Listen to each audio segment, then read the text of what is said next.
comes to us from r/RPG Horror Stories. This is a story from about 15 years ago. I was GMing a game of Castles and Crusades.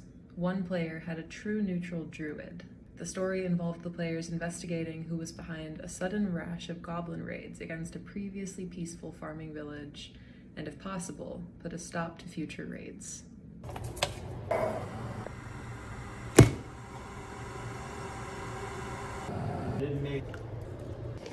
After a fight with a goblin raiding party, one goblin was still alive and had surrendered.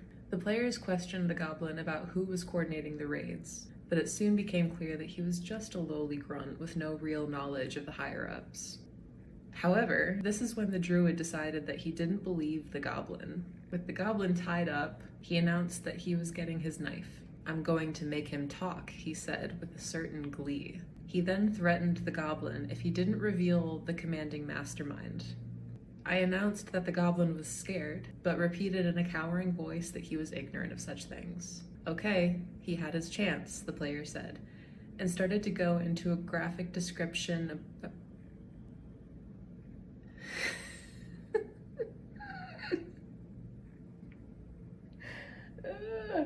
I told him the goblin was screaming, but didn't reveal anything useful amidst his screams. The player, still convinced that he was hiding something, started to graphically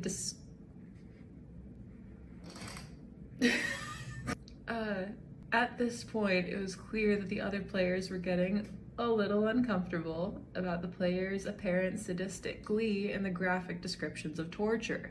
At that point, I stepped in and said, "Add evil to your alignment. By the way, an alignment change like that is going to result in you losing your druidic powers." That's when the player lost it. He said that since goblins were evil, according to the monster manual, it was okay to torture them for the greater good. Furthermore, he argued, true neutral simply meant that he could do anything, good or evil, to get the job done. Evil alignments, according to him, meant that evil acts were committed only for sheer pleasure. I stood firm and insisted that he had committed an evil act and the alignment change was justified. I then told him if we were to play any more games together, he would have to tone down the graphic torture scenes because it was creeping me out a little. That got him even angrier, and he accused me of implying that he didn't know the difference between fantasy and reality, i.e. everything in the game was just fantasy, so any content should be okay. That ended up being the last game I GM'd for the group. I ended up leaving the group not too long after for not altogether unrelated reasons.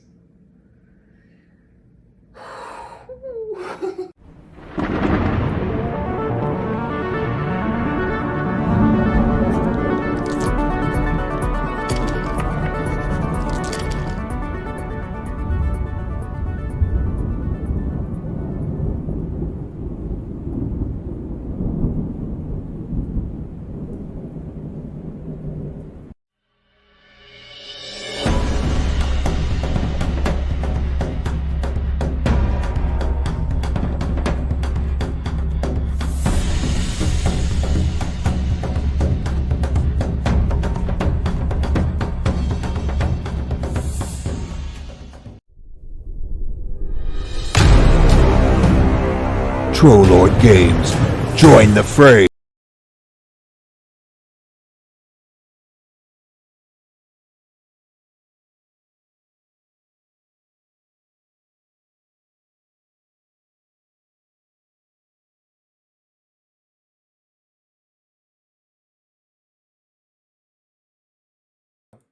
There we go.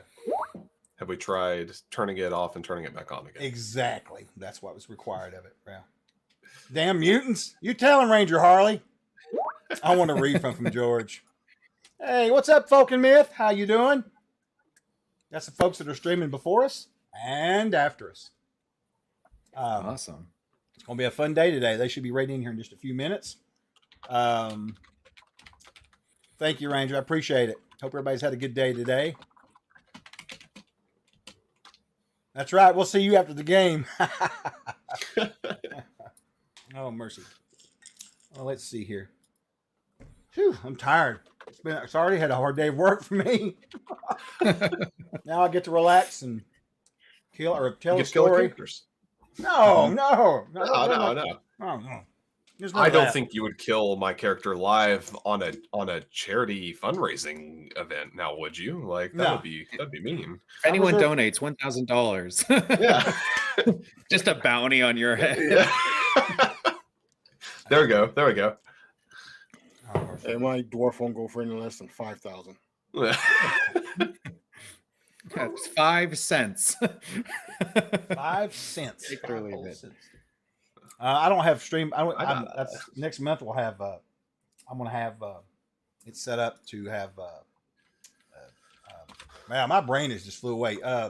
Channel points set up to affect games. You know, and yeah. it's funny because some of these people have been here for years waiting. There's no telling untold how many channel points are waiting to be unleashed. Oh boy. So, look, 500 Quadaloos for the newcomers. Is it every Monday, Grace? I wasn't for sure what day it was. Okay, all right. Oh yeah, we're doing cool stuff too on Monday, so you can watch me struggle with rules. Hey, what's the? No, it's great. Yeah. So, Yeah. Grace, you should put the link in there to where they are. Well, actually, it's in the link tree, but whatever. I need to check one thing real quick, guys, before we get started. While we're waiting for other people to roll in here, there is a raffle going on. Exclamation point raffle. If you've not followed us, please give us a follow. It's for some $10 codes for the store for PDFs. I'll probably give away 2 or 3 of those. All the streams have them. So every stream that you followed in this Megastream thing, you should have a chance for giveaways for each one of them. Plus, the donators also have awesome prizes to pull from too later on that they'll pick. So I think that's how it works. $100 says there's a TPK during character creation. This is a traveler. This is a Character traveler. creation. It's not traveler. That's the thing, Zach. In traveler, you can die making your character. Oh, that's unnerving. This is I feel like this is the Dark Souls of the TTRPGs now. Like Right on. Why am I hearing Latin boss? God. that'd be great. That would be really great. Yeah. Enjoy that. Just a Here, I chorus need of to Latin save. operatic singers. Truly terrifying. Yeah. Community roll. There we go. I'm excited. Everyone, like I guess just to throw in some filler here while we're getting ready. Like this is my first time. I've been wanting to play this forever, but I'm playing Arcane Thief, and I gotta tell you, I'm so excited for this. Like before we even started like working together, Chuck, and like before we even started like going to the conventions and stuff like that, like I saw this class and I was just like, one day I'm going to play this bad boy, and I'm going One to. day she will be mine. She will be mine, and I'm so like this All is the first time I'm actually getting to play an Arcane Thief. So, I've got a gift for you. All right. oh boy, okay, Got a I'm gift here for it.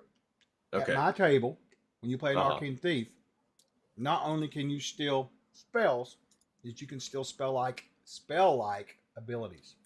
oh, but that is a gift. I am going to make a note of that. I'm gonna make a new immediately. character on that note. Okay. It opens the character up a lot more, right? Now I've Oh got a my guy God, at my yeah. table playing one right now, and you know how he's playing. Well, he's playing Illusions. I take that back, but he's using the other system we have, one of the other systems, the mana system, mana and illusionary magic. Uh-huh.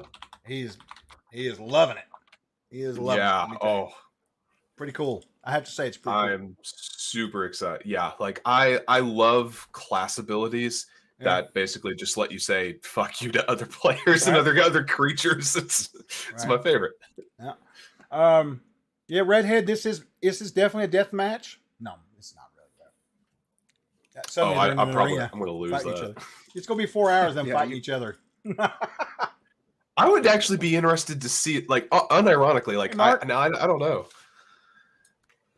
You'd like to be This interested is in what now? Babushka after all. Yeah, It's arena combat for 4 hours. Welcome to the stadium, folks. that's right. I've almost finished my Nuts and Siege.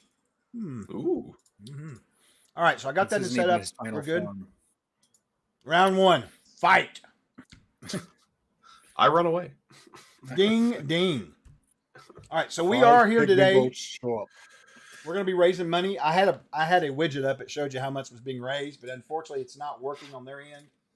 But you know what I can do I didn't think about this, but I've got our lovely social media manager and community or customer service partner here, Grace Karras, Crane Wrights in the chat. So I'm going to send her something I just thought about. I didn't think about this earlier. This is actually a really good idea I just had. Since the widget is not updating. Yeah, she is a warrior, a poet, a scholar, and IT. And IT. I love that. All right, Grace, I'm going to send you this right here. If you would, every once in a while, would you? Oh, hold on. I copied the whole conversation. That's not what we wanted. Let's see. There's a link. Let's see if that opens up. Yes, that'll show you where we're at. Currently, we are at $7,834 today. All right, That's already. awesome. That's huge. That's incredible. Last year's goal, our goal right now is at 25,000. That's what we did last year. So we want to match last year, but of course we'd love to go over. There's a bunch of great prizes out there. I can't even tell you. I started counting this morning. There's like 130, 140 prizes for donators and viewers. Every stream has at least 2 giveaways to give away from us and some other people. So there's a lot of fun for the next 24 hours. Should be quite the blast actually. Visit and see for yourself. Look at that. Ooh. He's on top of it. All right, let me hop back over here. But we are accepting donations there if you'd like. We're just here really to have a good time and try to raise some money for kids. Let's do it. Let's do it. And if we fail and if we all die, we take money from kids. Right. So here's what I'm going to do. It's just added stakes. I think that they're probably going to be. Look at they're running over just a little bit. So let's do this. Let's go around and we'll talk a little bit about everybody. You guys, actually, I'm going to put this on Grace. Hold on, man. I'm going to make her work anyway. Now, let's see. There you go. Grace, could you put out, if they have any links or whatever, they can put, if you have any links for them, if they're doing streaming, if anyone's doing the stream or anything, if they've got something like that. I don't know, but let's go around the table and we're going to talk. We'll start with Frank first. Frank, introduce yourself. Talk about a little bit about yourself, what you do, and your character, and then we'll move on to Charm, and then we'll do Zach. Well, first I want to thank everybody for showing up for the stream. My name is Frank. I'm playing Torlock, the cleric today in this game. I'm got to meet Chuck through the community. I help out Chuck as much as I can, doing some graphic design stuff for him, and I'm just happy to be here. Awesome.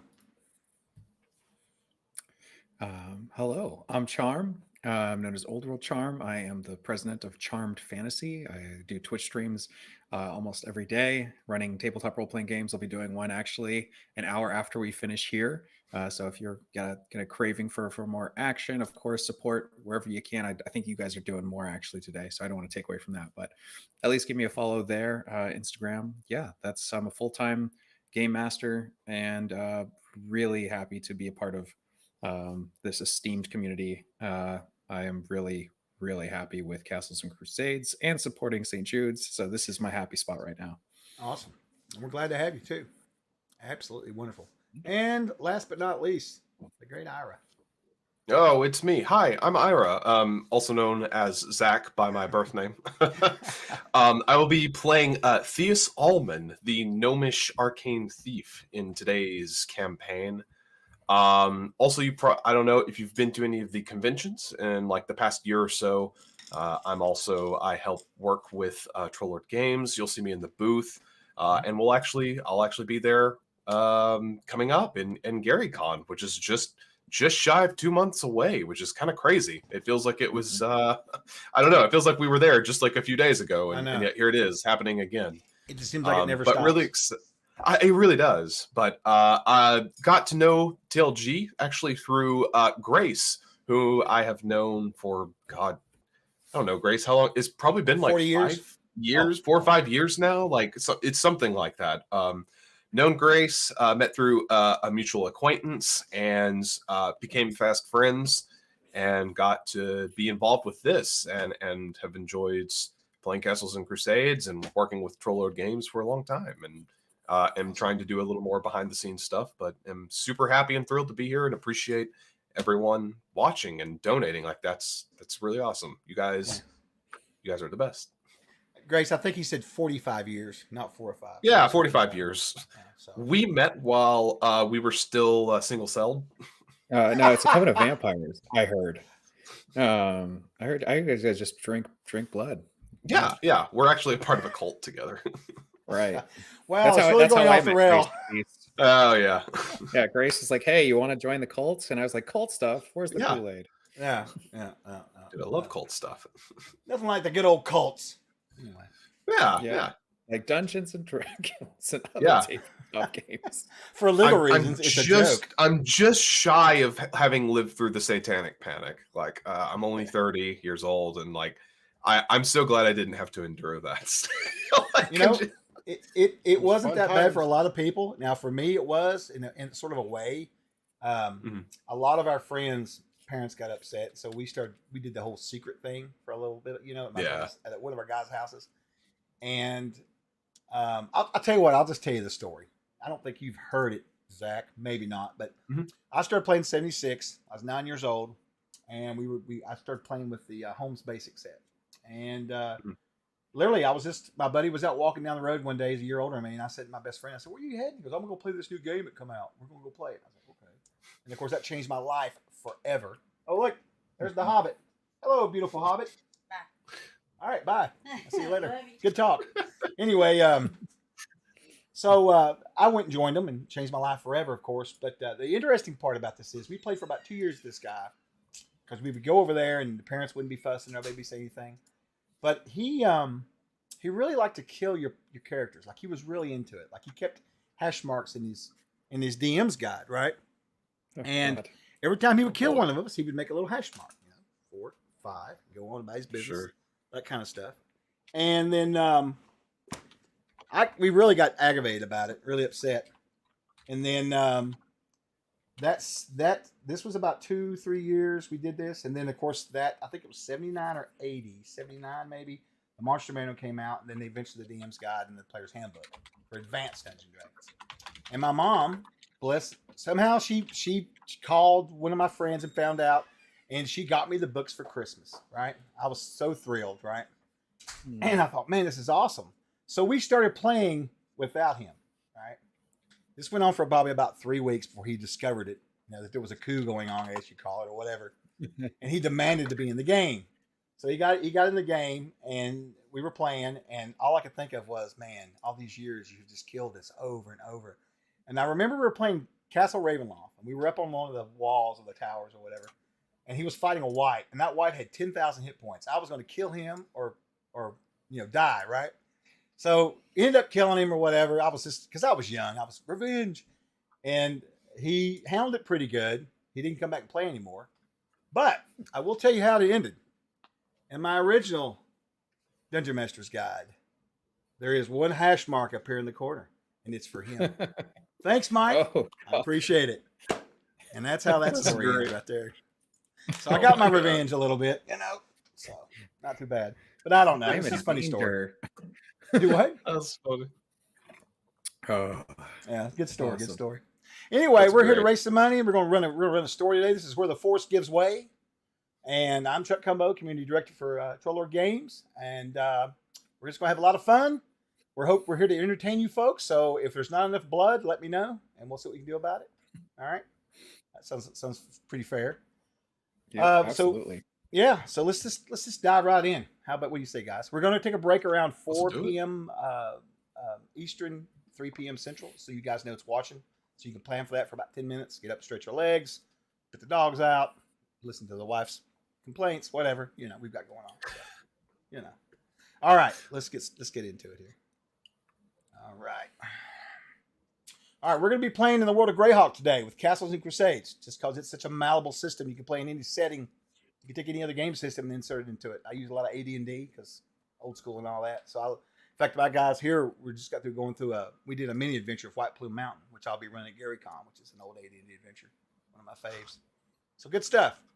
But today we're going to be over here in the world of Greyhawk.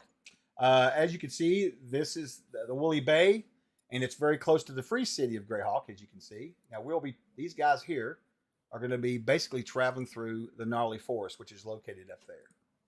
See that right there. Um, that's where they will be traveling to. Now, this is a very, very simple thing. You guys have known each other for quite a while. I'd say at least a couple of years. You've traveled around. You're a known adventuring troupe around the area. And there has been some problems. There has been some smaller villages outside the free city of Greyhawk that have come under attack from strange beasts coming from the gnarly forest. Things that almost seems as if they're not of this world. Stuff they've never seen before. Not your common, no deer, no bear, not even something like orcs or ogres, or even giants. Things from other worlds, it seems like. Fiends just coming out from the forest and attacking these villagers. So, you have been asked by some of the merchant lords, because they don't want their money messed with as they ship stuff, out to sea, to see if you can investigate this and see what's going on. They have agreed to give you each 500 gold pieces worth of trade bars that you can use anywhere in the Greyhawk realms as you wish, if you can put a stop to whatever's causing these monsters. At first, they thought it was just something random, but now it's happened over the last, like I said, over the last few months, and they're different creatures, so they think something's going on. Now, there is a rumor that these things are probably coming because in the gnarly forest there is an old wizard's temple out there. It's a temple and we were talking about cults earlier off screen, but there was a cult there that worshipped a wizard many, many hundreds of years ago, and they think that maybe they're coming from there. They don't know. They're suspicious about it, but they would like you to go and check out the old temple and see if you can find out the source of what's going on. Maybe it's just a lair with a bunch of different monsters hanging out. Maybe they're having like a sleepover. You don't know, but there's something going down, right?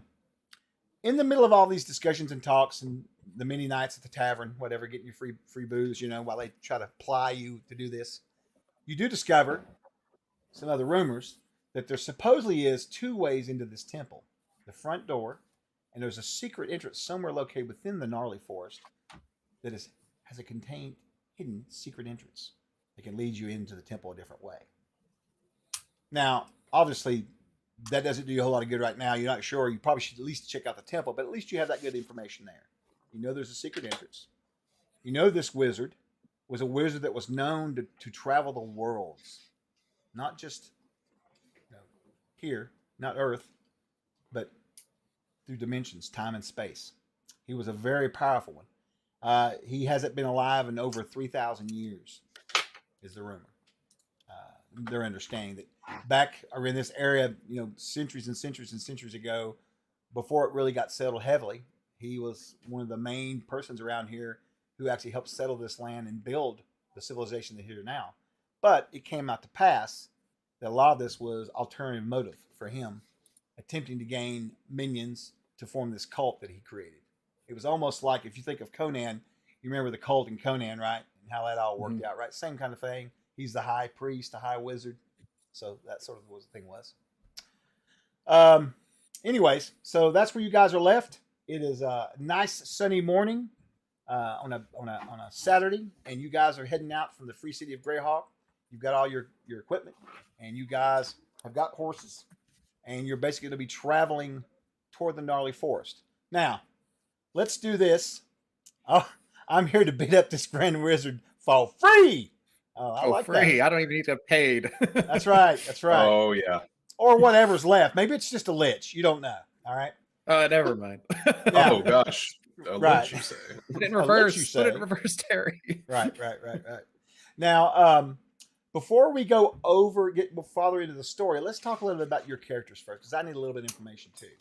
Now, Frank, you're playing a character by the name of Torlock. What's his name again? Torlock. I'm playing Torlock, Orkenbreaker. Token Breaker. He's a cleric, correct? Cleric, dwarf, about average height. He's as round as he is tall. Carries his lucky warhammer named Abigail, Oh. and his lucky shield, which he calls Night Star. Oh, really? That's cool, dude. I like that. All right. So let's get down to brass tacks then. What are his primes? His prime stats are Constitution and Wisdom. All right. And what's his AC without a shield? AC without a shield is 17. Does he have a shield? Yes, he does. And for some reason, cannot make the symbol 7. Okay, there we go. All right. It's the trickiest number. Yeah, right. And what are your hit points? Oh, if the chat gives me a couple extra one, but no, 33. 33 hit points. All right. Thank you very much. Now we'll move down the list. We're going to go to Charm. Charm, tell us about your character. Her name is Sonia Zoldova Slaughterfish. Okay. And she is of an Eastern European nature, we'll say. A young woman recently widowed as her husband came back on his shield from war. And so she has taken her father's crossbow, her husband's shield that was a gift for their wedding day. Inside the massive Pavis Tower shield was a painting from her sister of their like a portrait of their wedding day of her and her husband, that she memorializes him and fights on his behalf. With the men of the village ultimately killed in the slaughter, she has taught the women of her village to become essentially badass warriors of almost like the Russian World War II aspect that I'm kind of borrowing from history. She is a member, if not one of the leaders of the Death Shroud Banshees that avenge a bunch of widows who've gone off, and she has taken a deeper mission to bring her weaponry to the heart of great and mysterious dangers, and has joined up with these amazing heroes to increase their legend and impact on a world of danger. Okay. And what race did you say she was? Human. Human.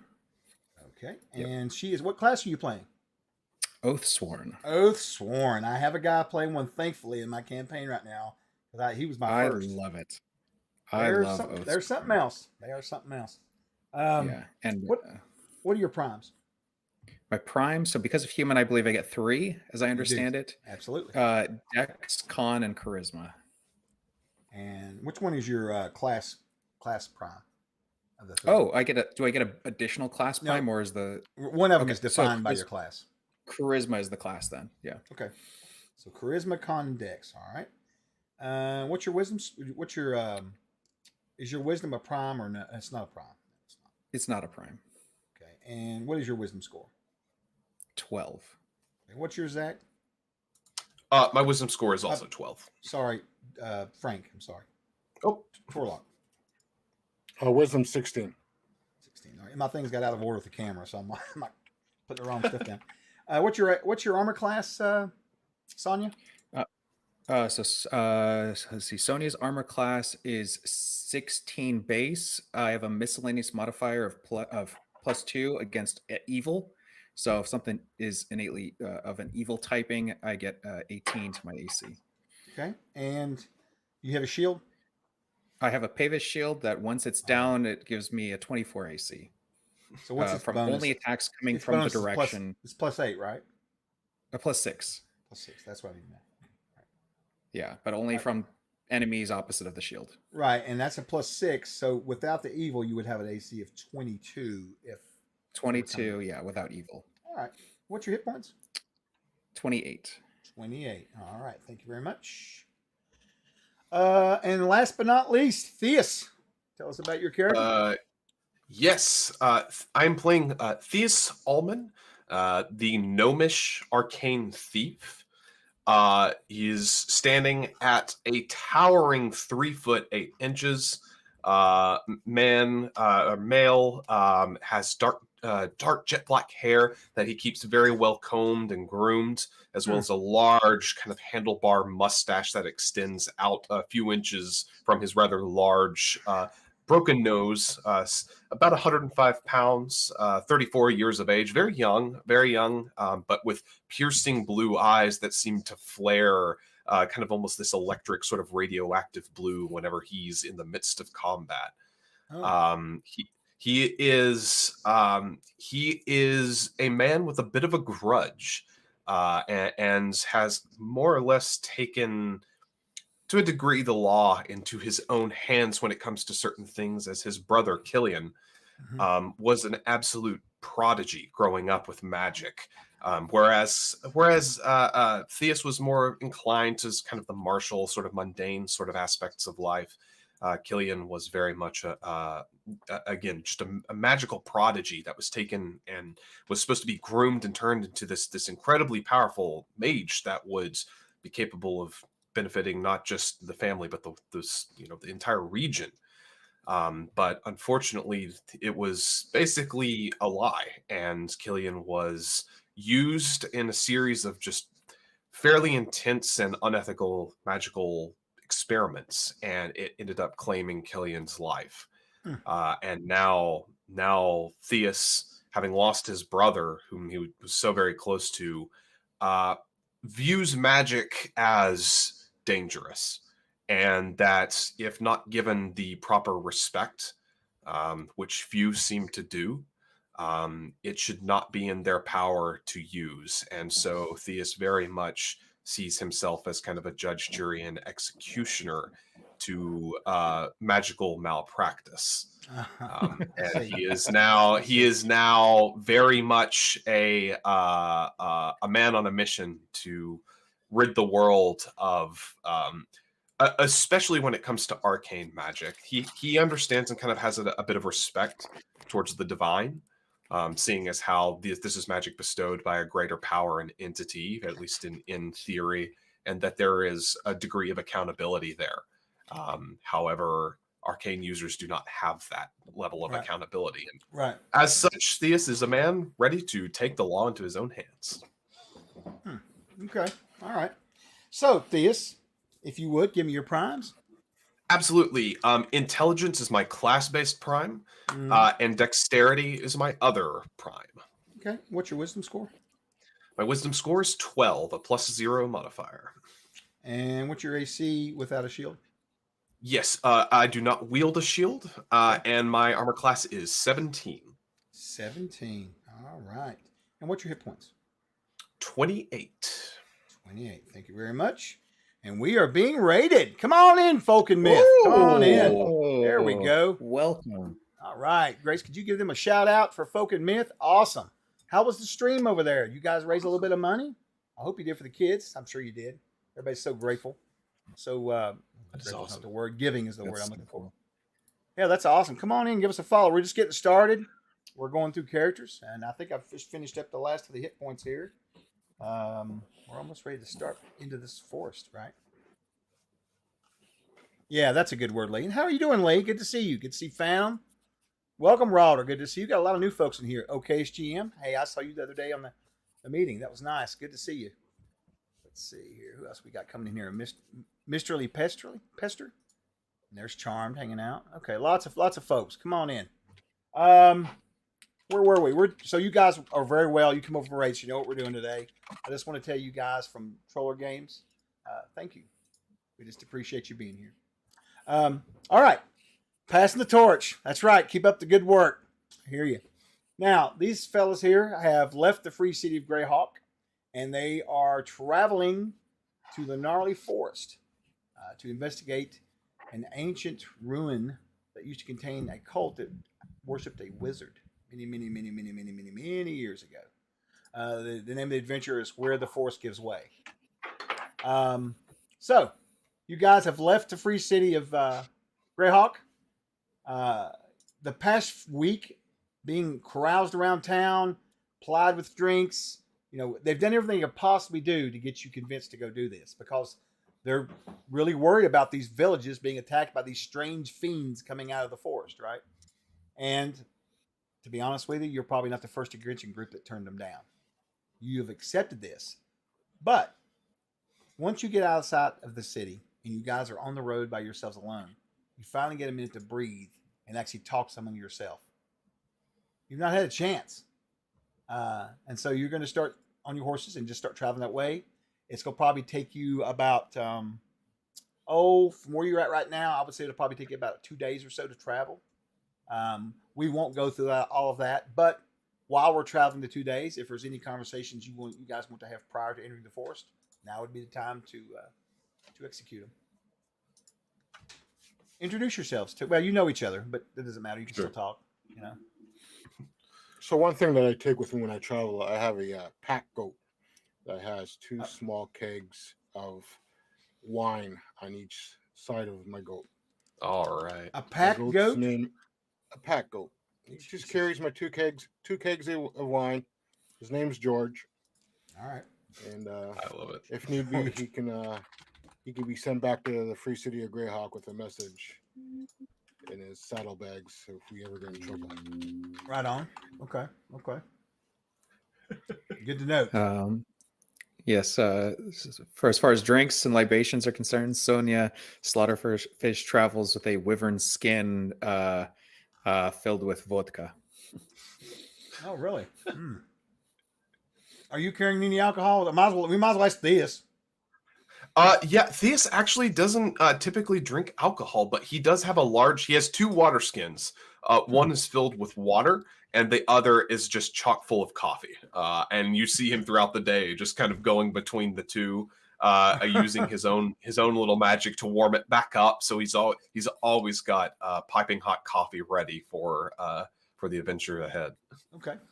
One other thing we need to do probably, let's decide if you guys end up in situations where we don't have time to do it or whatever, what would be the default marching order for you three? Side by side, one in a line? How do you want to work this out? Because Sonia has this Pavis shield, she needs the mobility to cover a flank on either side in a moment's notice. She insists on being in the middle just in case we're attacked from the front or back. Okay. All right. So Torlock will take up the lead.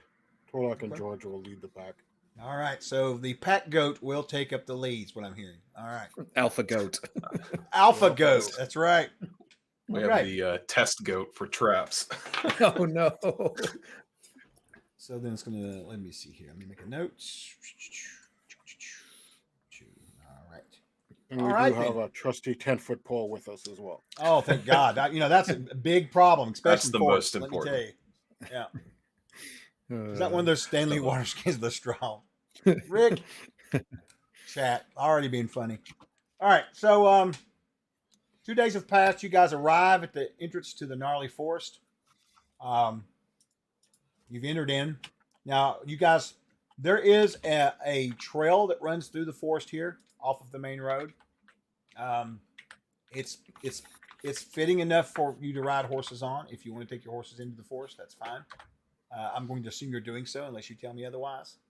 I figured the horses will probably go where the goat goes, right? So there's that. Right.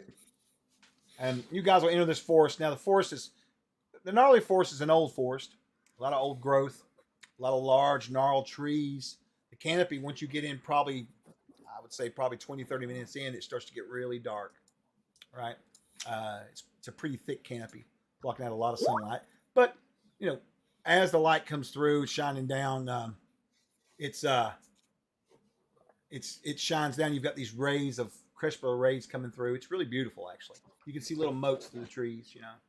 It's almost almost fey-like, right? Little dots of blue. It's beautiful, and you can hardly tell it's the middle of the day with the canopy overhead. But it's still, you can still have good vision, right? You're riding your horses. The horses seem pretty calm. Everything seems really nice. There's a light breeze going through the treetops. Everything seems almost perfect for a travel through a day of travel through a forest. You guys will probably travel for about an hour. Just 1 second. So we're going. Theus kind of turns to Torlock and says, Torlock, there's beautiful days where the sun shines through the forest like this that make me almost want to believe in the gods too. Well, funny topic when you talk about gods. You never know when they're around or when they're going to be there for you. I put my faith in my old warhammer here, Abigail. She's never let me down. Oh, I'll put my faith in you since you have such faith in an unyielding weapon. Well, she's held up quite well over the times. Heirloom from the family, you might say. This crossbow has been in my family a long time. It is like a member of the family. Do you have children to pass on your legacy, Torlock? I haven't found the time to settle down quite yet. My faith in adventure and gold keep driving me forward. No time for that at the moment, unfortunately. You? No, my husband passed away before we could have the opportunity, and there will never be a replacement for my sweet Haperdack. Oh, you won't me, Babushka, please. I thought here I was going to woo you and sway your heart towards me. I'm disappointed. It wasn't 4 months into adventuring with you that I realized you were not a child. No. Oh, have you ever seen a child with such a glorious mustache? I've done my part to take care of myself. I think I'm rather fetching, if I do say so myself. Yes, most children in my village have mustache. George kind of looks over at the gnome and kind of gives him a kind of a little bit of a loving look as he fondles his mustache. He kind of like glances over and is like, starts looking and gets a little insecure, starts patting the mustache. Oh, perhaps it's time for a bit of a different style. George you kind of notice George kind of getting a little bit of a little patter to his step as he kind of looks back every so often at you, kind of taking in that wonderful mustache of yours. Not today. Not today. No, not today. Yes. It just starts. Theus just starts kind of muttering under his breath, and you see him like start to. He pulls out a little bit of wax from his, like some beeswax from his sash, and begins. You see him just kind of start trying to shape the mustache into different styles, and is like, just start spittling with it. Settle on a Fu Manchu. Yeah. All right. Well, as you guys move through the forest, having this wonderful banter, after probably about a good, I don't know, I'd say a good hour and a half. You guys are probably looking at now. It's probably close to about. It's by this point in time, you've probably reached here. It's probably a little bit after noon. I'd say probably about 2 p.m. The sun has started to head down the other side of its zenith there, and so it's getting a little darker.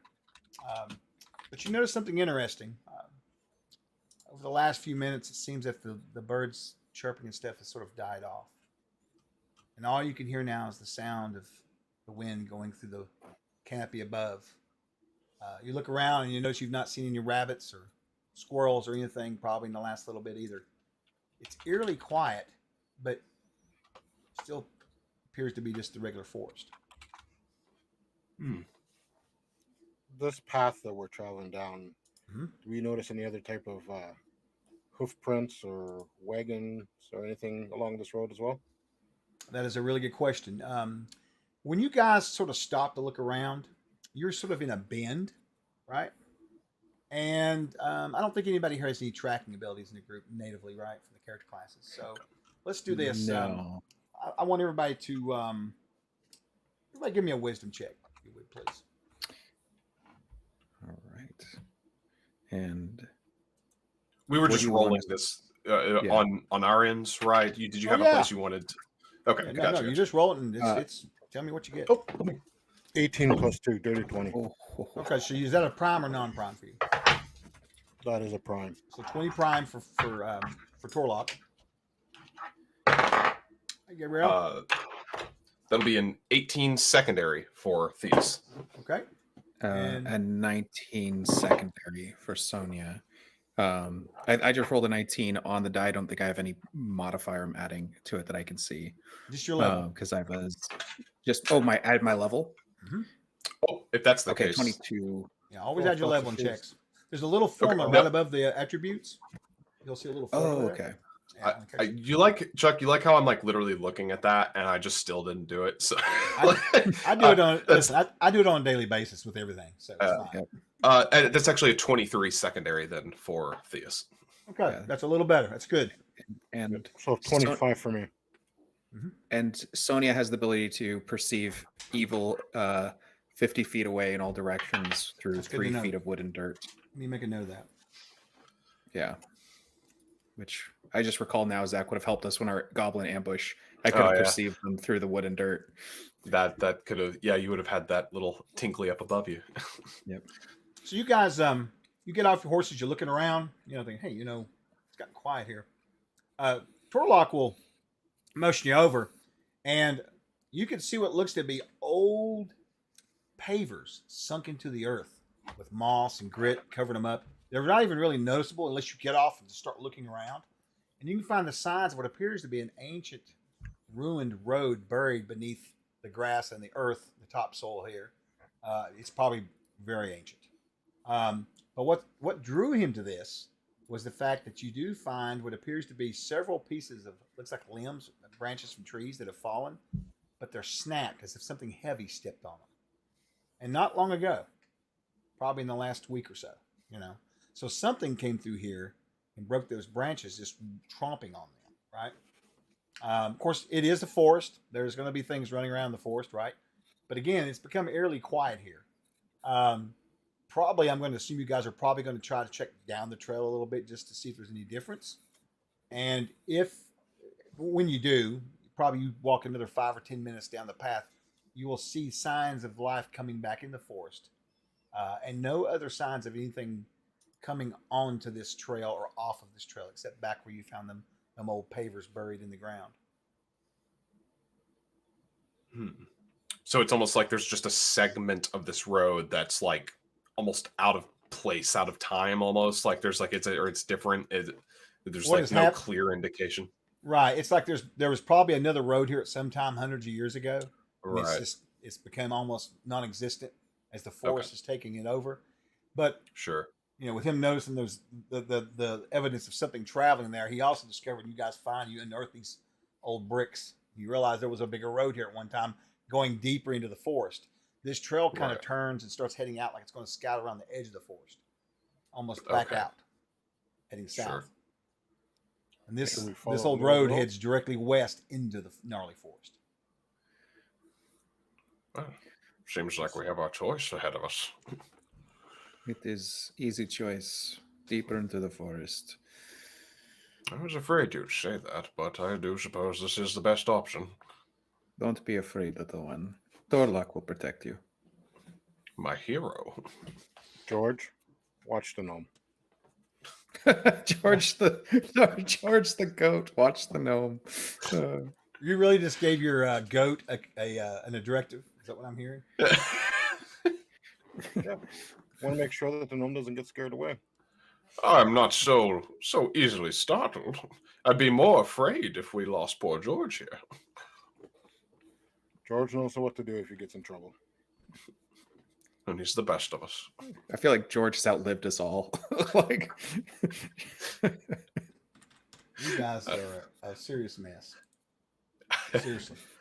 Anyways. Yeah, I think if we're going to continue deeper into the west to follow that, I think Theus is just going to pull out his light crossbow and just have that kind of primed. Feeling a little nervous of going into the spooky forest with all the devils. same. I'm gonna ask Torlock's gonna ask the party, should we stay on horseback or should we make our way through on foot? It would be better, I think, to go on foot. Gives us a bit more maneuverability and rapid response should a threat arise. Some of us cannot so easily dismount. So are you wanting to leave the horses here or just pull them from behind you? I'm just trying to understand what you're doing with the horses.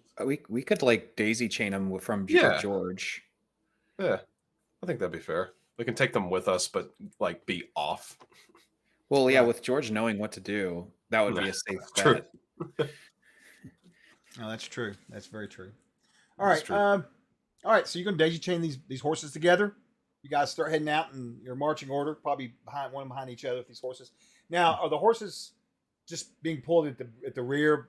Because I believe, the gnome's carrying them at the rear, right? So the horse. Yeah, I can. Yeah, and I imagine too, probably just for my size, I'm riding more of a pony than a horse than anything, or at least a very small horse, as to not be too thrown off. But yeah, Theus can absolutely be the one that's kind of pulling the reins.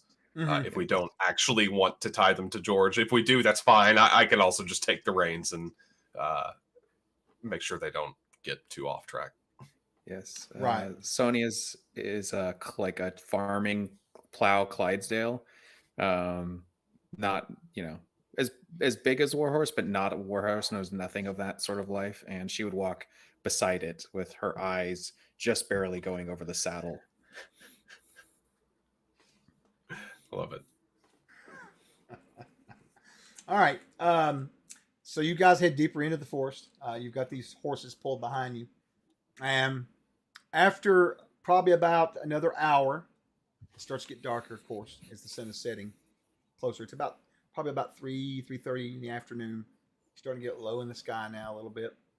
And that's when the forest gives away. Right? And up ahead, you could see a tall ruin of a building covered with, trees and moss and all kinds of foliage. It looks like it's really just slowly but surely being retaken by the forest over time. Let me see if I can get you a picture up here in this stream so you guys will have a better idea of what's going on. There we go.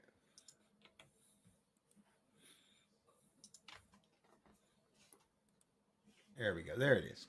So that's kind of what it looks like. You guys are back probably about 100 yards from it on the edge of the forest.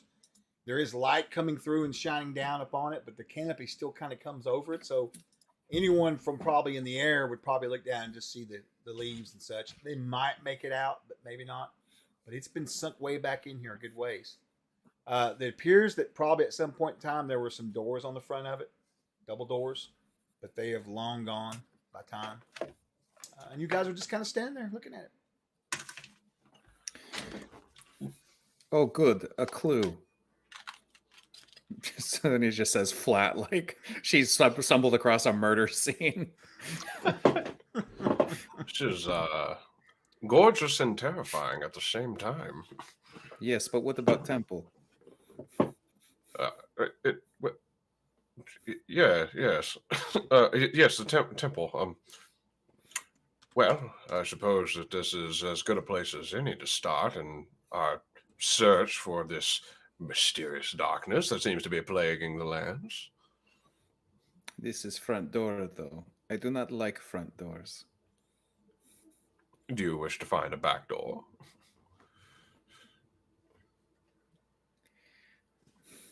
It is my experience that the most danger that enemies prepare for is front. I prefer to hit from back. But Nice what if they're banking on that train of thought, and in fact the front door is in fact the safest option? Thorlock, what do you think? Torlock pulls out a coin out of his pocket, gives a quick wipe down, gives a flick in the air, catches it. Back door it is. So be it. Far be it from me to argue with the gods. Can we make our way around to the left side of the entrance? Is there a way around this temple or ruin? Possibly. Let me get sorry, I'm getting some dice out here. I forgot to get any dice. Can you believe that? How dare you? Well, I packed mine up for the game I'm going to after the stream, right? So I'm using my wife's dice, and they're all versions of pink and light blue. So, There you go. and I some love it. There's some confetti, so yeah, whatever. It's cool. I've got some chunky metal dice that I'm rolling that I'm worried are Nice. going to just chip away my desk. It's 20. Look how big that 20 is. It's one of those Good chunk gr- ones. yeah, yeah. this I know. is- She's got a bunch of those. I don't know. She's got there's these confetti dice right here. You can see them. Ooh. Yeah, they're kind of neat. Yeah, dice. That's So yeah, we're gonna try and look for a way around this ruin to the left. To the left. Okay. All right. So Yeah. you guys, the horses are going to be continue to be pulled with you, correct? Yeah, we're gonna take them. We're gonna take them along to the left. That way, if we need to leave them, we'll just leave them along the side of the ruins instead of out front, when somebody can walk up on them. Okay. All right. So as you guys are moving along, I want each one of you to roll me a 20-sided raw, please. Ooh. 18. 18, 17. 17, 3. 3. Well, unfortunately, Wasn't high enough, Zach. So I didn't think so. it's okay. Though. So as you guys are moving along, okay. Torlock, give me a wisdom check.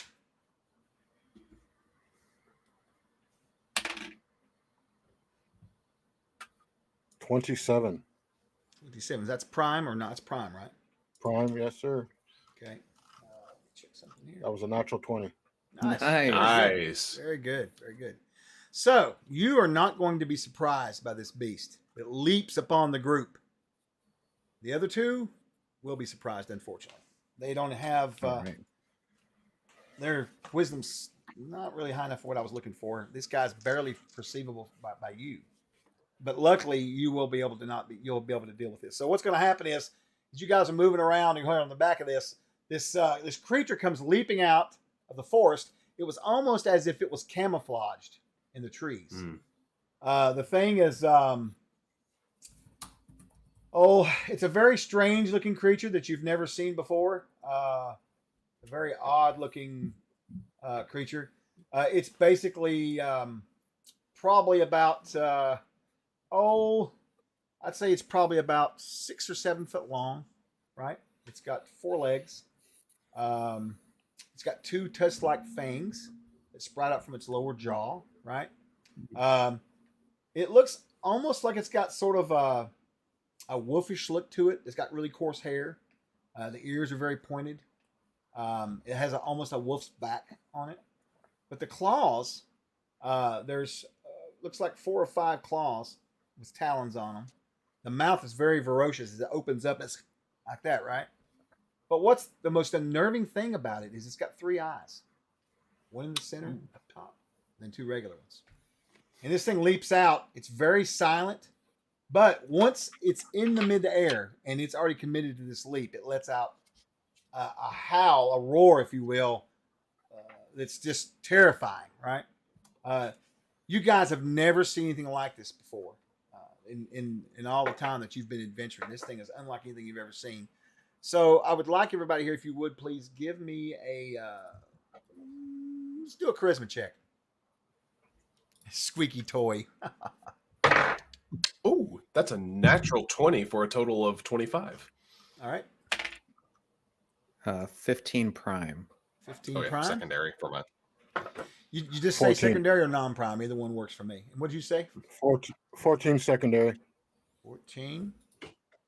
Okay, so, and what was you again? What was yours again, Sonia? 15 prime. 15 prime. All right. So Sonia and Theus, when you do get to go, you will not be affected. But for the first round of combat we're going into here, Torlock, you're shaking. I mean, you are shaking. You're going to have a -2 to your rolls. This thing has really flipped you out a little bit. You know, you're a dwarf, and you love the earth, and you love the surface. But you ain't never seen nothing like this before. As this thing appears before you, I'm going to go ahead and put it up on the screen here so you guys can see it. Sure. There it is. It's behind. Oh, there it is. Yeah. That thing Oh, comes leaping yo, out at you. that is actually terrifying.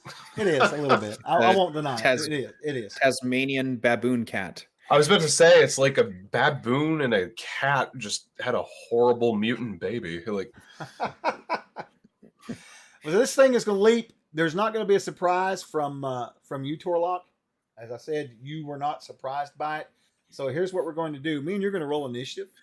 All right, and get that out of the way. Actually, let's back off just a second. Let me get my free action on these two first. Actually, since we're doing a surprise round, sort of. That's the proper way of doing it, right? So let's just do a roll off. I don't think he really has a particular choice between the two of you. So how about Sonia, roll me a percentile, and Theus, roll me a percentile.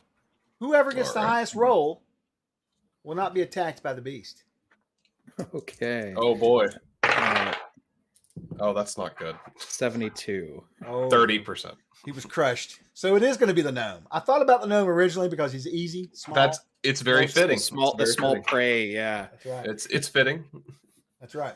So this thing has leaped through the air and surprised you. it's trying to come down on top of you and try to overbear you and bring you down to the ground. So what I need you to do is give me a dexterity save. Okay. Oh, that's pretty good. That's going to be a. Let's see here. I can do math, I promise. That's going to be a 23 prime. 23 prime. That's not too shabby. Not too shabby. No. John Wick over here. Yeah. I know, right? So the creature almost pulls you to the ground, but you manage to dodge out of the way, being small and nimble, and he'll land, missing you, but he will attempt to turn up on you. Okay. Now, going back to Torlock. Torlock, this thing has not surprised you. You can go ahead and take an attack. Alrighty. I'm gonna look at It's my focused- warhammer. It's focusing on the gnome and well, it's a little bit curious about the goat, but it's mainly focusing on the gnome. So He pulls out the Abigail, gives it a quick look. Yep. 19 total. To hit. To hit, yep. Okay. All right. That will be good enough. And you will come in and you'll swing your hammer and come into the side of this beast as it's laying on the ground trying to react to the fact that it missed the gnome. All right. So give me your damage. Oh, come on in, Raiders. We got another raid going on here. Fantasy Grounds. up, Oh, Raiders? hey. Hey, Bill. How you dare doing? Charge us like Regal? this. Yeah, excellent. Come on in. We're doing a St. Jude's charity stream. It's a mega stream. It's 24 hours. We're part of it. There's continuous streams for the next 24 hours. We will raid into the next one and the next one, the next one. We are doing giveaways today for every stream. So if you want to, just give us a follow, !raffle. We'll join you in.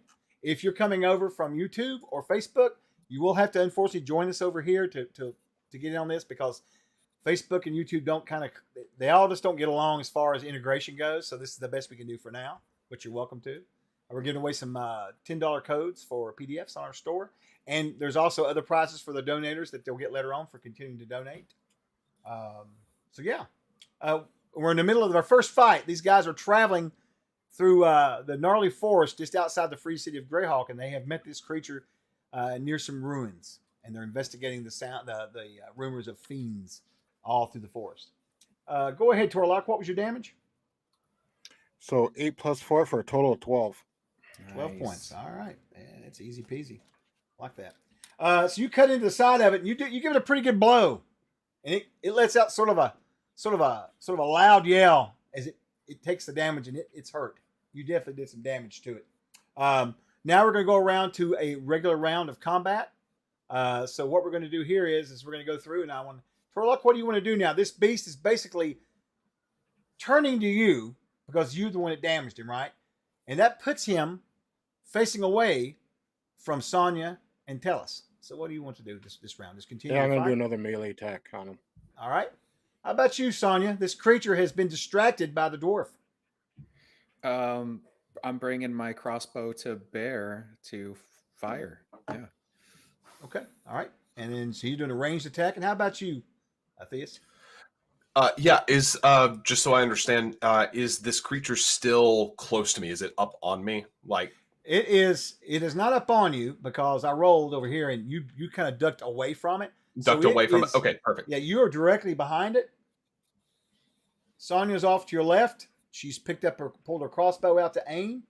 You see Sure. the dwarf swinging back to take another swing, and you've got a direct flank attack on it if you wish.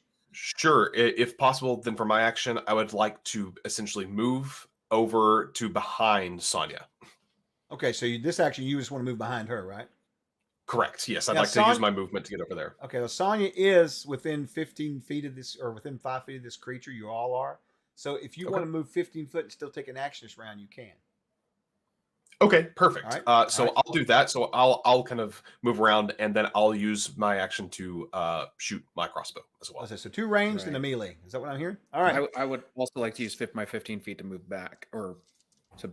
I definitely didn't realize I was that close. Oh, no worries. Yeah, he landed right in the middle yeah. of you. Yeah. Yeah, Yeah. so I'd That's fine. like to move back as well. Not a problem. All right, so we're going to roll initiative. We're going to start with a D12.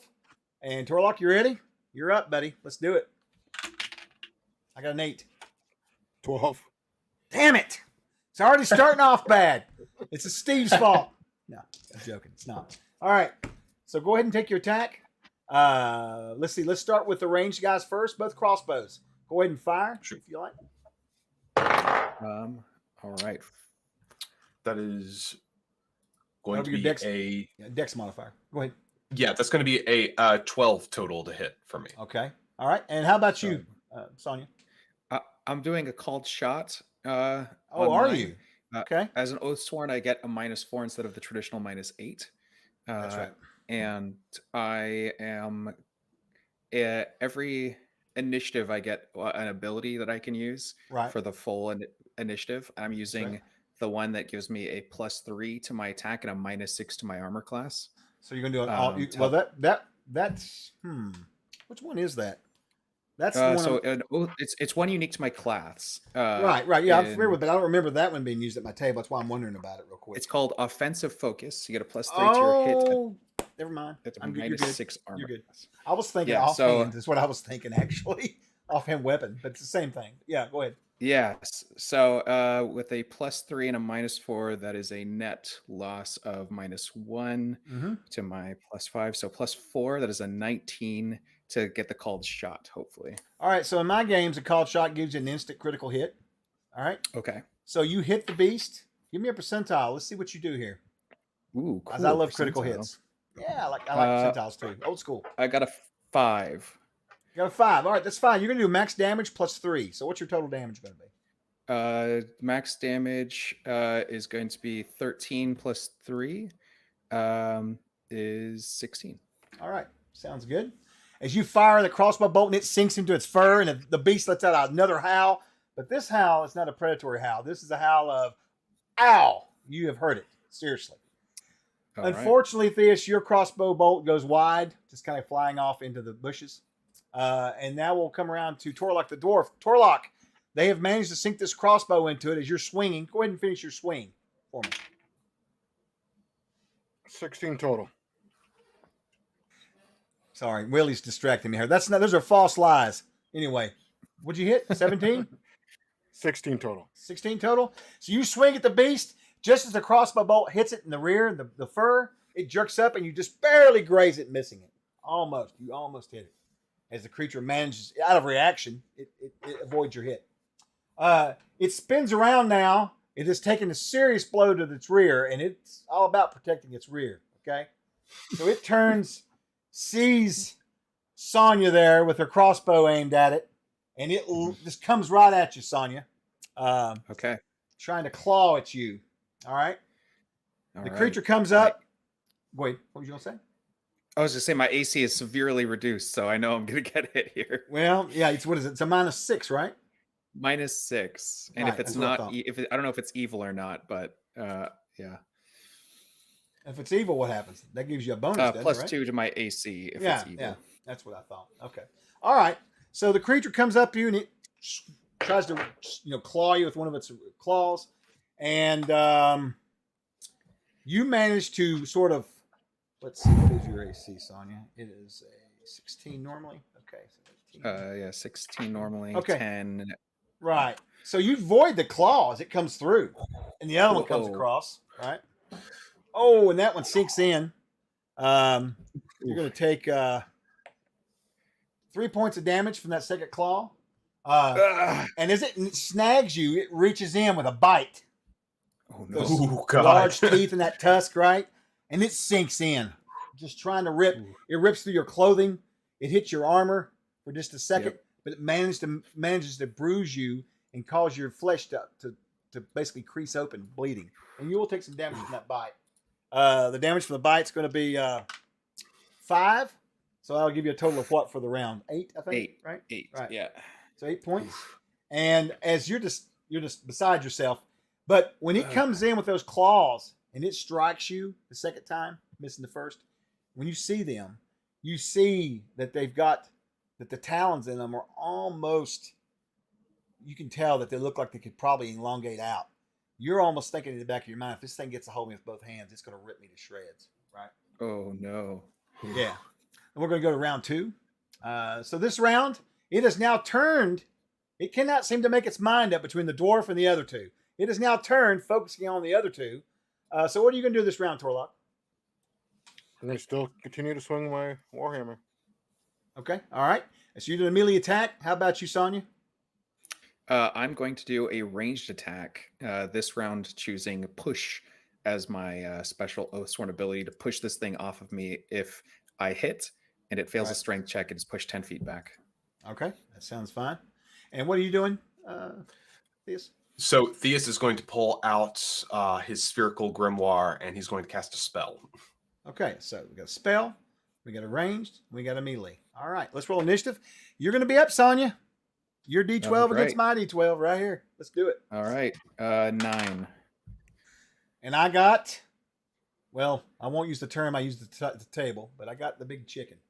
Right there, 12. Oh, I'm God. using Okay. I'm using my Chinese dice from Black Oak Works. I love it. It's Chinese calendar allows. Beautiful. Yeah, Oh, I they're really love cool. those. Those are They're really gorgeous. cool. I love those colors. Yeah, it's neat. And they're also big for my eyesight, right? Easy, All right. easy to see. Yeah. So the creature gets initiative on you.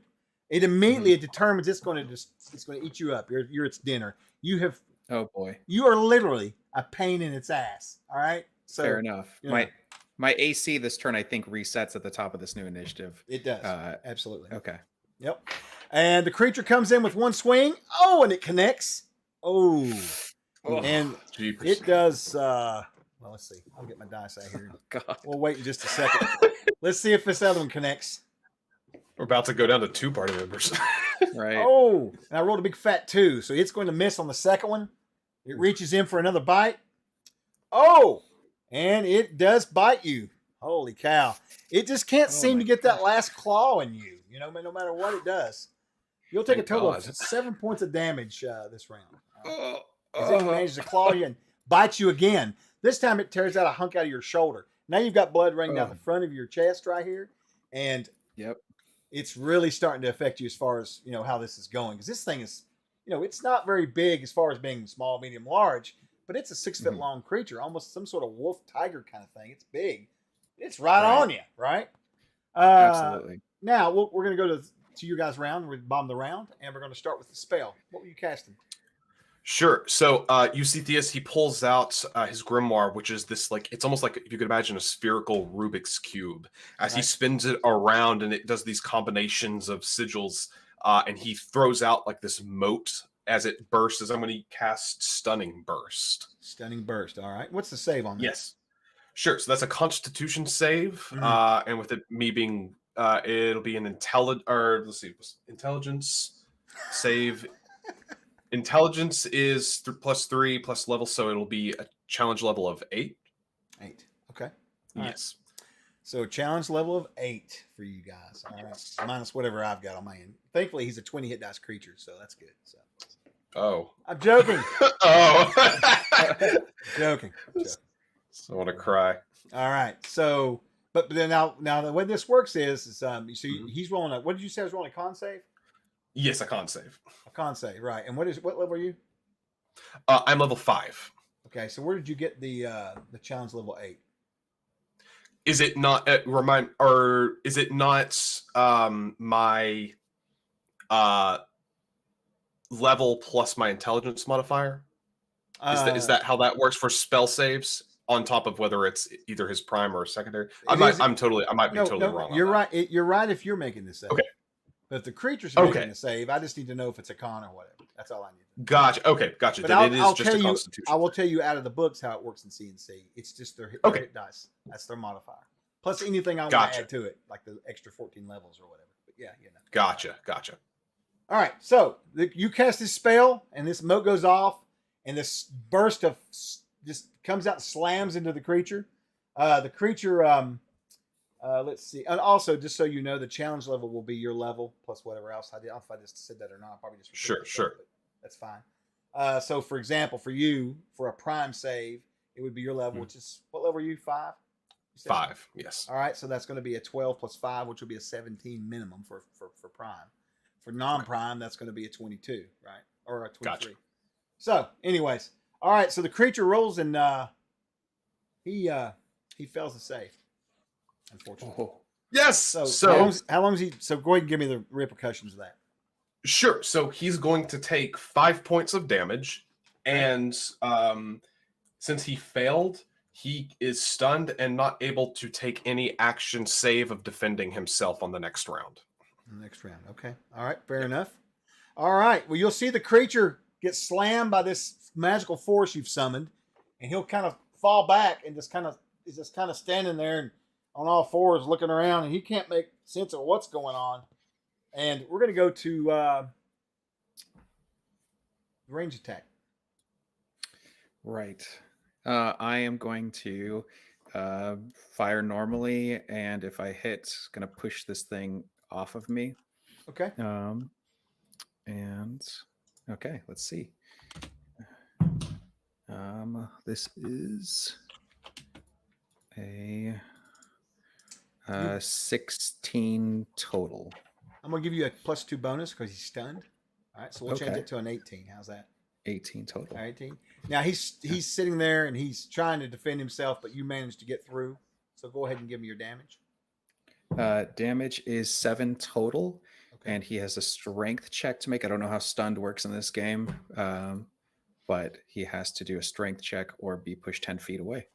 Well, that would be great, but when you fire the crossbow, it goes in its left eye, and the creature lets out some sort of moan and just collapses on the ground with blood just pouring, sort of blackish-looking ichor just pouring out of its left eye as it just lays there and looks at you, not knowing what the hell happened to it. The beast is down.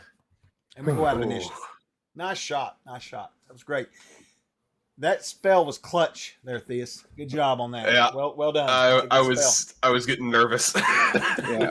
Well, honestly, all three of you did a lot of damage to the thing. You really hammered in on it. So that was great. And the creature falls to the ground. Like I said, blood pouring out. You guys are just kind of looking around. And you catch your breath for a minute. What now? Torlock's going to walk up to this creature. Yeah. I'm going to put my warhammer away. I'm going to reach into his mouth, and I'm going to pull out one of his fangs. So I'm keeping this as a trophy as he looks back at the other. All right. The other two. I will do the same and collect the eyeballs, the remaining eyeballs. See, they just ripped the thing to give me a piece. You know. I just say calmly, collectively, just kind of this, like, you know, the third eyeball thing is especially interesting. And I'll put that into a little jar, and I will say, do any of you have the means to heal? I was about to say, Theus is going to immediately run over to Sonia and is going to whip out some bandages from his pack and is going to try to apply bandages to Sonia's shredded torso. I want to apply first aid to him first. Okay.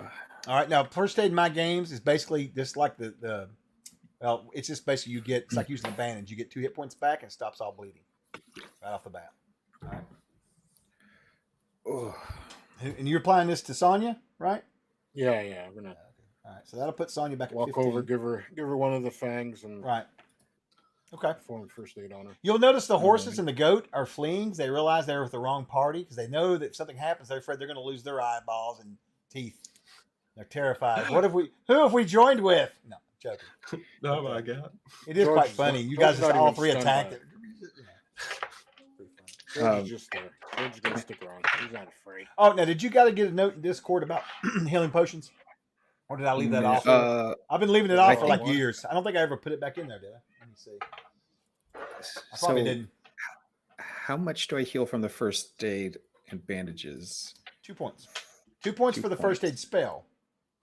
And then if there's any other thing, if you're going to use some bandages. Yeah, I was. Theus was going to go ahead and just, if possible, apply. We'll say 2 bandages. Yep, that'll put you at 19, Sonya. 19. You each have 2. You each have a cure light wounds, right? Mhm. And a cure. Well, my brain is just checked out all of a sudden. Cure serious. Oh, I And didn't get what's the. what's the range on those? They're just potions. I mean, but the they healing heal one. one heals a D8, the second one heals 3D8. I would like to drink my smaller potion now. If chat, the reason why I do that so they can't cry later when they're out of healing. Anyway, just Fair checking. enough. All right, so you're going to use the one, right? I'm going to use the small one, and Okay. as I kind of drink it, I say, this battle reminds me of my wedding night. Traditional Zoldovian wedding night. Oh, I healed maximum. I got an 8 on the die. Nice. Oh, there you Remember, go. Also, any healing in my games, ones do not count because that's lame. So, but 8, Oh, appreciate very it. nice. that's gonna put you at 23 then, right? No, Let's no, it see. won't. That's gonna put you at. Because I was at 19. That's right. It puts you at 20. You're gonna be back to max. Well, yeah, we'll call it max. How's that? Easier for me. All right. I'll take Yeah. that one extra. Thank you. There you go. No big deal. Uh, All right, so you guys bandage that's a him up. scary thought. He drinks a potion. What now, guys? What now? I'm gonna take after this is all done. I'm gonna take a quick look at this creature, kind of make some notes mentally. All right. Does this creature line up to what the stories we were hearing back in Greyhawk? It's definitely unusual. It doesn't look like it's from this neighborhood. That's for sure. And so you suspect it's probably something that they have encountered in the villages or part of this group or something. It doesn't belong here. Let's put it that way. You've never seen anything like this before in the gnarly forest, ever. Yeah. And this is something that people would Anything, speak about, right? Anything valuable on this creature that we might want to take with us? I think you've probably scavenged enough from the teeth and whatever else you took the eyes. That's probably about it. You don't see anything else striking out that looks valuable, they do not have enough time to take the other bulls. right? We should move. What I'm So gonna you got- do, Chuck, yeah, is go ahead. while they're kind of piecing everything together, I'm gonna drag this thing to the front of the entrance, and I'm gonna drop it at the front. Okay. Damn. Metal. Face, That's so metal. Very metal. face you pointing drag- towards so when people walk up on this temple or this ruin, they see that's what they see. Okay. Very nice. All This right. is like so a you- metal album. Yeah. you drag that thing over there, and them guys are like, "What the hell?" And you set him up, and then you kind of turn and look at them. Now what? You've got the open doorway behind you and the forest around you. Are we sure we just don't want to cut our losses and head in the front door? At this point, I think the danger is already past. The danger is never past. I am alive only because this is the way I think. I think you're alive because myself and my friends here, we saved your life and bandaged you up. I think it's us, really. You were the one trapped under the 2,000 pounds of fur and fang, little one. We came I was to most your certainly aid. not trapped out. I don't know if you were keen enough to notice it, but I dodged out of the way. I did not see. It was too busy hearing your little screams. As they were Dorlock, please bickering back me and up on this. I wasn't screaming, was I? As they were bickering back and forth, I was going to make my way to the left side of the ruin. Too long. We I look back, at George, I Torlock. get George Torlock. Let's go. Yeah, he kind of walks All right. up. Y'all are going at it. He keeps going. It's like- We follow. Yeah, we'll so, follow around. So, Torlock, you go up the stairs and approach this open doorway. Certainly, as you get closer now, you can tell there was a door of some point here at some time. It has long been removed. It is very dark inside. There is very little light now. You guys, you've got some light coming through here because the canopy is a little bit lighter here, as I told you earlier, right?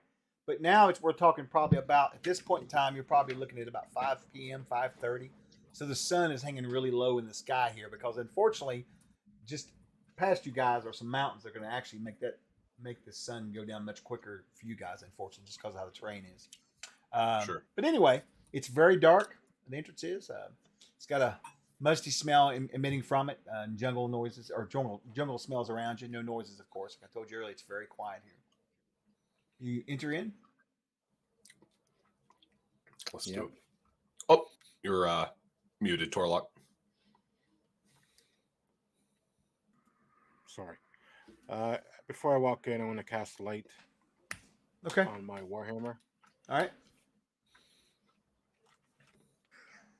Turlock for president, George the Goat, Secretary of Defense. Shit.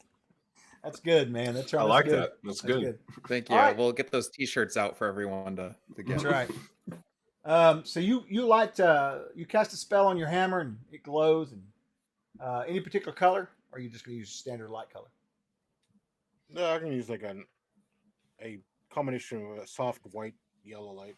All right. As you walk in, immediately there is a wall to the left and the right of you. Probably about. It looks like you've got about probably. I would say this entrance is probably about 30 feet wide. The doorway itself's about 10 foot wide, so there was probably a set of double doors here. You assume. When you step in, there's sort of like there's these walls that kind of go out like that, so it's almost like you're in an alcove, if you would. Then it opens up a little wider. In the distance, in the light fading out, you can see what appears to be a large chamber. There's columns evenly spaced like this going straight down from you. The ground is covered in what looks to be moss. There seems to be grass and vines sprouting up in places. So this place has not been maintained in who knows when, right? It's very quiet in here. All you can hear is the sound of the wind sort of rumbling through, and nothing seems to be moving. So what I'm gonna do is I'm gonna strap my warhammer to my side, shield in one hand, and I'm gonna use a 10-foot pole as I move forward. All right, you're just going to go straight down through there, kind of holding your warhammer up, moving this pole along, right? Yeah, I'm gonna have shield in one hand, pole in the other hand, warhammer off to my side, kind of still glowing, so illuminating me, and then I'm gonna walk, and every 10 feet I'm gonna look. You said there's columns down both sides? Yep. Yeah, I'm gonna take a quick look as I move forward, left and right, to see if there's anything hidden behind the columns or any alcoves or anything like that. All right. So as he describes you guys what he's going to do, and you see him doing it, what are you guys going to do? Charm, what are you doing? Or I should say Sonya. Sonia's going to stay 15 feet behind him in stride and keep her crossbow primed and just kind of sweep, basically the 180 degrees in front of her, left to right. When he looks left, I'm looking right. When he looks right, I'm looking left. All right. So just directly behind. And then falling up the back end is the mighty gnome. Yeah, Theus is also going to have crossbow out and is actually going to walk, we'll say maybe about 5 feet behind Sonya, but he's looking behind them. He's kind of like backing up and is going to just be keeping an eye to the rear. Okay. Nice. All right. You guys will proceed through here. It looks like this is a large, as you can see, you couldn't really tell from the picture, of course, because you were facing it. It's kind of embedded and forced. It is slowly trying to reclaim this building. And it looks like it goes into the side of a large hill or something, some sort of earthen mound. As you start walking through here, you realize this room is more or less a rectangle, right? Long, elongated. You've got these columns on each side. There is roughly 30 feet between the columns, and then the columns are sitting in about a 10-foot space on their own. So the width of the room itself is 50 foot, right? Mm-hmm. So column, 30 feet, column, right? And as you go down through here, you go for probably, the light source is good for about 20 foot bright, 20 foot dim, right? So you guys get to walking down through there, and you probably go, I would say, 30, 40 feet. And then you start to make something out, Torlock, in the dim vision. Looks like there is what appears to be a step all the way across the back end of this, like a little, sort of like a raised area. And you can tell right away as it starts to come into view, it looks like there is you look a little closer. Yeah, there is, looks like a sarcophagus or something sitting up on this raised area here in the back. Now there are torches along the wall, sconces, but they are empty and unlit, ancient. So, with caution, I'm gonna keep moving forward. When I get within 10 feet of the sarcophagus, I'm gonna take a quick look. Any markings on it that I can determine, language-wise, symbol-wise? It looks to be very intricate, carved out of stone. Some very nice embossing on it, but it's covered in a layer of dust, very thick. Looks like nothing's been touched this thing in forever, right? But there doesn't seem to be any kind of markings that stand out to you as being any kind of language that you recognize. There is some symbols and stuff carved on it, engraved into it, but nothing that you would know. None of you would know any of these symbols or anything. They don't look familiar to you at all. Your only guess is it's either something decorative or something so ancient, so alien that you just don't know what it is. So when I'm standing, I'm assuming I'm standing along one of the sides. How far back does it go? Does the room end right behind it, or does it continue? There's probably another 20 foot behind it, and then the wall. Now, if you get closer, you're gonna try to move up to where you can see the back end because it's trapped in darkness. You're gonna have to get a little closer to get lit up, right? So if I'm looking at the side, I'm gonna once I determine that there's space behind it, I'm gonna turn and move left. I'm gonna move along the left side of it to try to get in behind it. Poking with the 10-foot pole as I maneuver myself around this sarcophagus. Okay. Okay. What are you guys doing? Just still maintaining the same kind of vigilance and just following him? I'm following him until he stops. Probably, and I'm gonna make sure to step on the very same stones he's stepping on. Mm-hmm. And Okay. I'll Yeah, keep like, a Theus hand will do back the same. on Theus. If Theus is moving kind of backwards, I'm gonna make sure that I at least keep like a battle buddy hand on him. Yeah, almost going back to back at this point, but like a few feet in between. And Theus is just, he's making sure he's watching where Sonya is going, but is also like he's splitting his attention basically between making sure he follows Sonya's path and is keeping an eye on our flank. Okay. All right. Okay. Make a note here. Something real fast.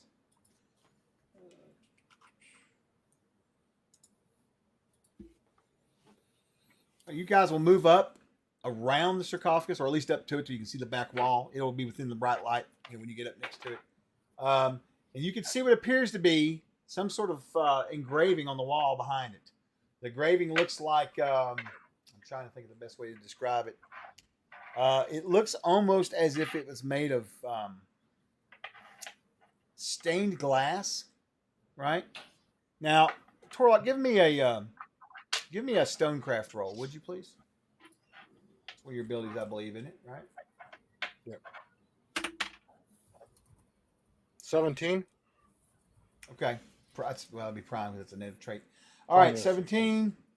You can tell that this is a very rare type of stonework that you know of, but you have actually never seen it before.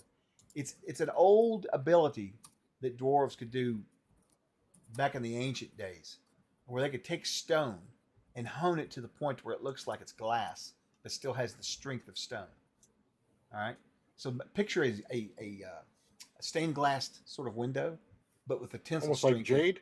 Almost like, exactly, like jade, but this has actually got the properties of glass, so it can be decorated without having that.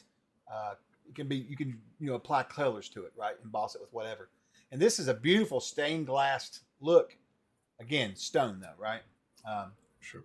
And it looks to be some sort of being who's looking at you, or looking out, I should say, not directly at you. That would be kind of creepy. All right. It looks as if it is staring out at whoever would be standing here, right?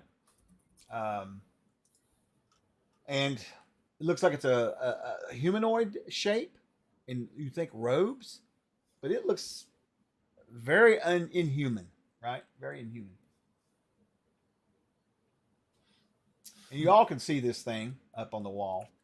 Let's see. I think I didn't have a picture for it earlier, but I believe I have found what I'm looking for. Like I said, the creature's got long hair. It's very, very skinny, very narrow. The stained glass has got glowing red eyes.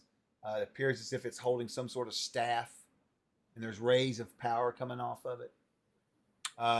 It almost looks as if it's got its hand out, which appears to be almost clawed and shrunken, but you can see a glow emitting as if maybe perhaps it's trying to cast some sort of spell.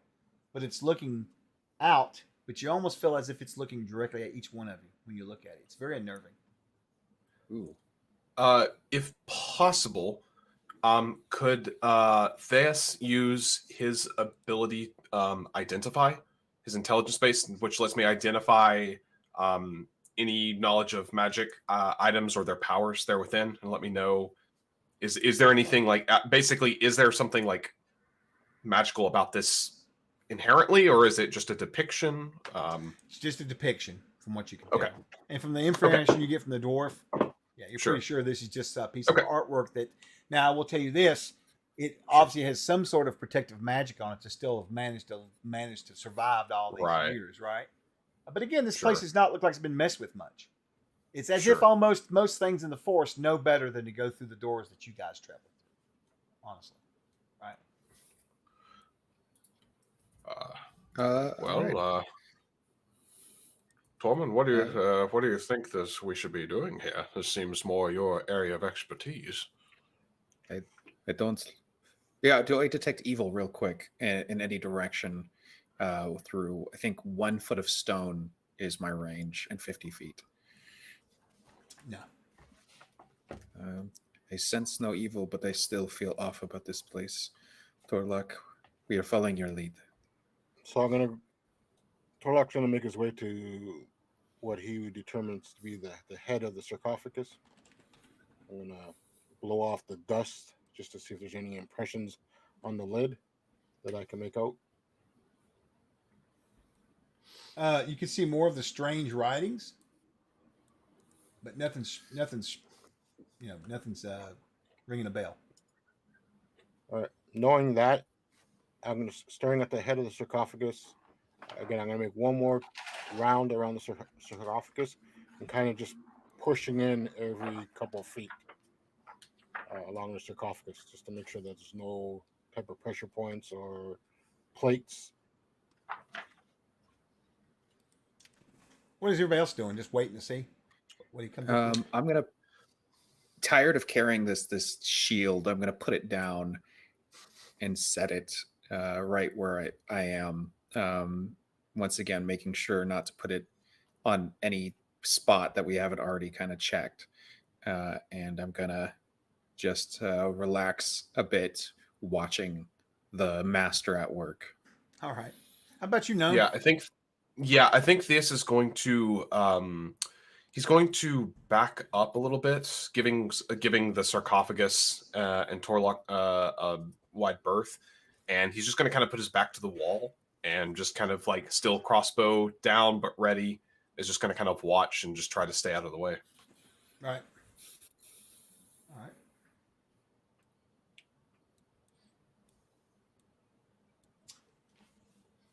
Torlok, give me a wisdom check.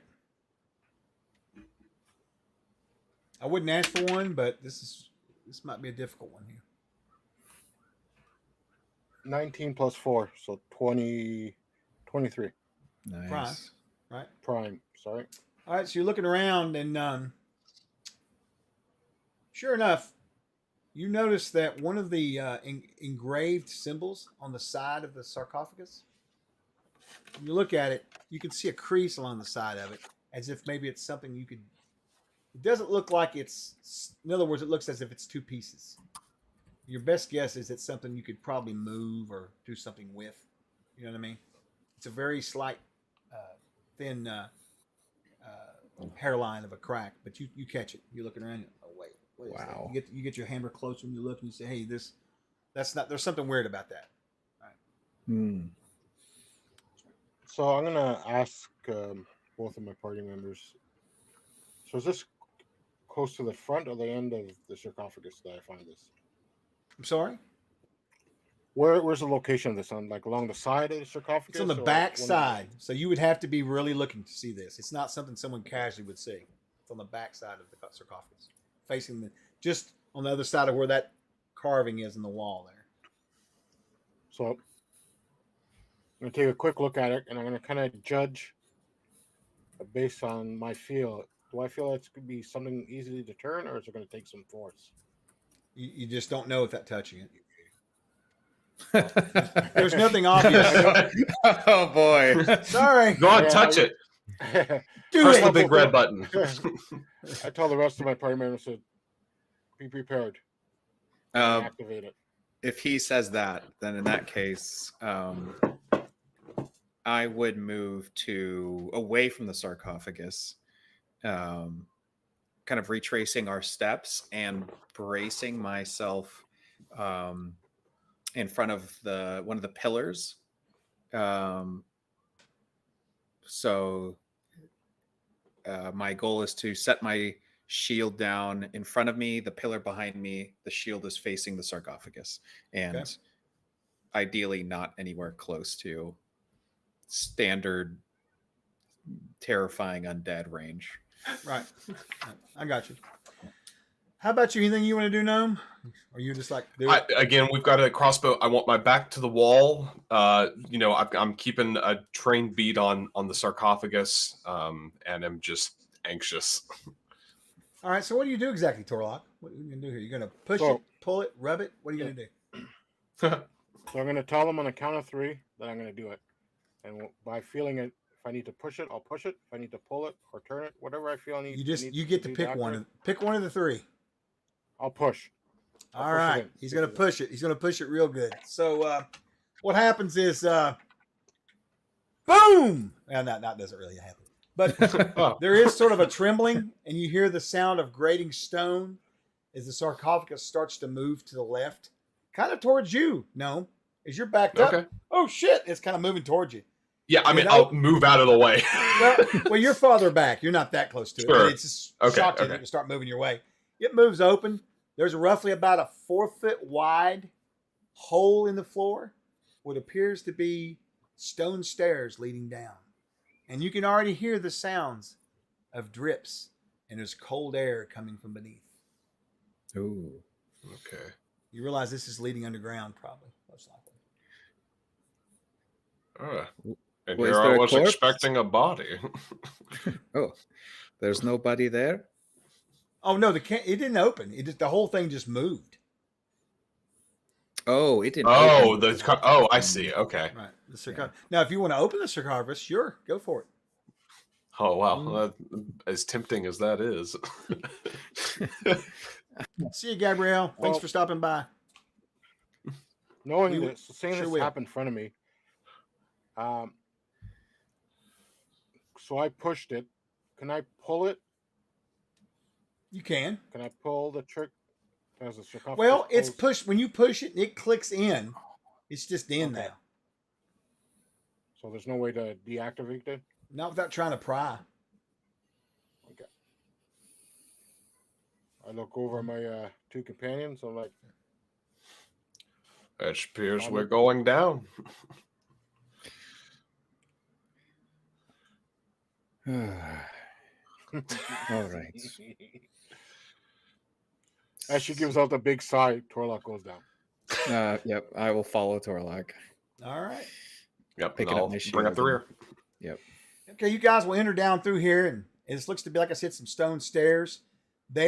These appear to be very nicely carved, but as you start to walk down these stairs, you probably travel a good 20 feet, 30 feet, and they seem to go down, and they just sort of start to sort of curve, right?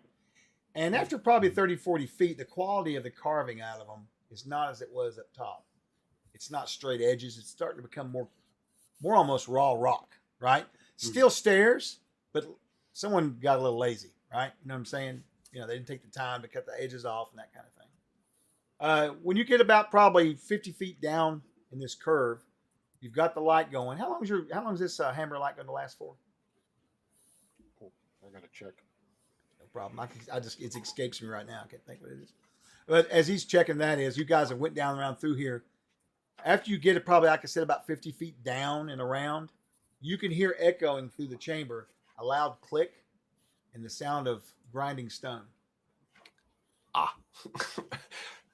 Well, it appears we're not going back that way. Not easily.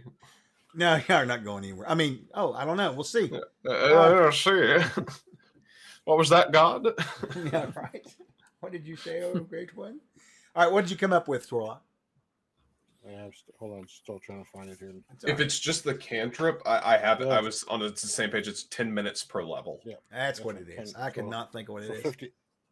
50 minutes total. Oh, so we got like an hour. I like to this. Yeah. I'm very lazy about it. We see, you got an hour. Then. Yep. All right, no big deal. All right. I had a question about spells that have a duration for minutes per level and then like rounds per level. Is that in and out of combat, respectively? Yeah, it's the same. Yeah, just because typically, unless it's a utility spell, you're probably not going to cast any combat right spells out of combat anyway. But yeah, sure. And I'm a little, if it's not combat based, I don't stress it too much as like the light spell. It's 50 minutes, but I'm just going to say an hour in my head. Move on. Perfect. Right. The great thing about CNC is you can move on a lot of things. It's very malleable. So we're here to tell a story, right, and entertain the viewers and watch you guys die. So it's going to be good. All right. So Yes. Oh boy. you guys we go down. die so the children can live. So the children. Yeah, can live. I like That's that. That's a good one. Sacrificial love. That's good. Yep. All right. So you guys move. You go down for quite a ways now. It gets colder and colder. You hear this dripping. Now you can hear the sounds of running water up ahead. You've definitely entered the underdark, the underground, the beneath the surface caverns. And eventually this stairs will kind of wind down and you'll come out on what he's got his hammer up looking around and you're in a cavern. This cavern has got off to the right a small, what appears to be there's been a stream or something at some point in time that burst into here. So there is a small waterfall coming out and there's a little stream running across from where you guys come out at, about from you. I can never remember. Some people always have these real good, neat ways of remembering it, but hashtag elderly. I never can. So what's the ones sticking up from the ground versus the ones coming down? Stalagmites are on the ground Okay. because they make an M. That's how I've always remember it. See, I knew. Well, I think so- me and you had this conversation before. I swear to God, I think we have. But anyway. I have a different way of remembering it. Okay. Stalactites okay. have to hold on tight to the ceiling. Stalagmites have to have a lot of strength to come out of the ground. Okay. All right. All right. Oh, that's So- pretty good.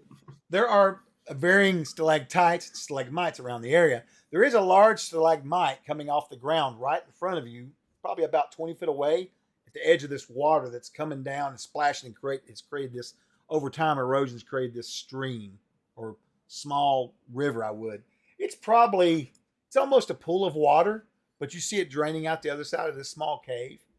So I would say it's probably a good 15 foot across, where it's more of a pool.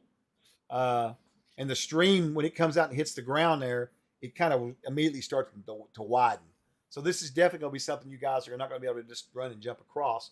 You're going to either have to wade through it or do something else. I don't know, fly on your horse or whatever. Okay.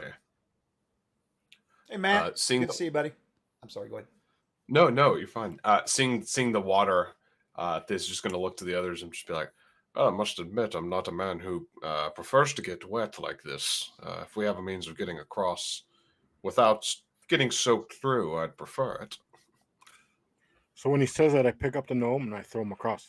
Hell yeah, let's go. Yes. Let's go. I would like to. I love help. it. You throw him across, do you?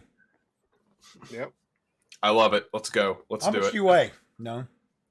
I weigh 100 pounds, What's your basically. strength? I think I had like 105. That, Well, like, what's that your sounds strength? heavy for a gnome. My God. I know, he eats a lot. My Right? strength is 13. 13. All right, I'll tell you what I'm going to do.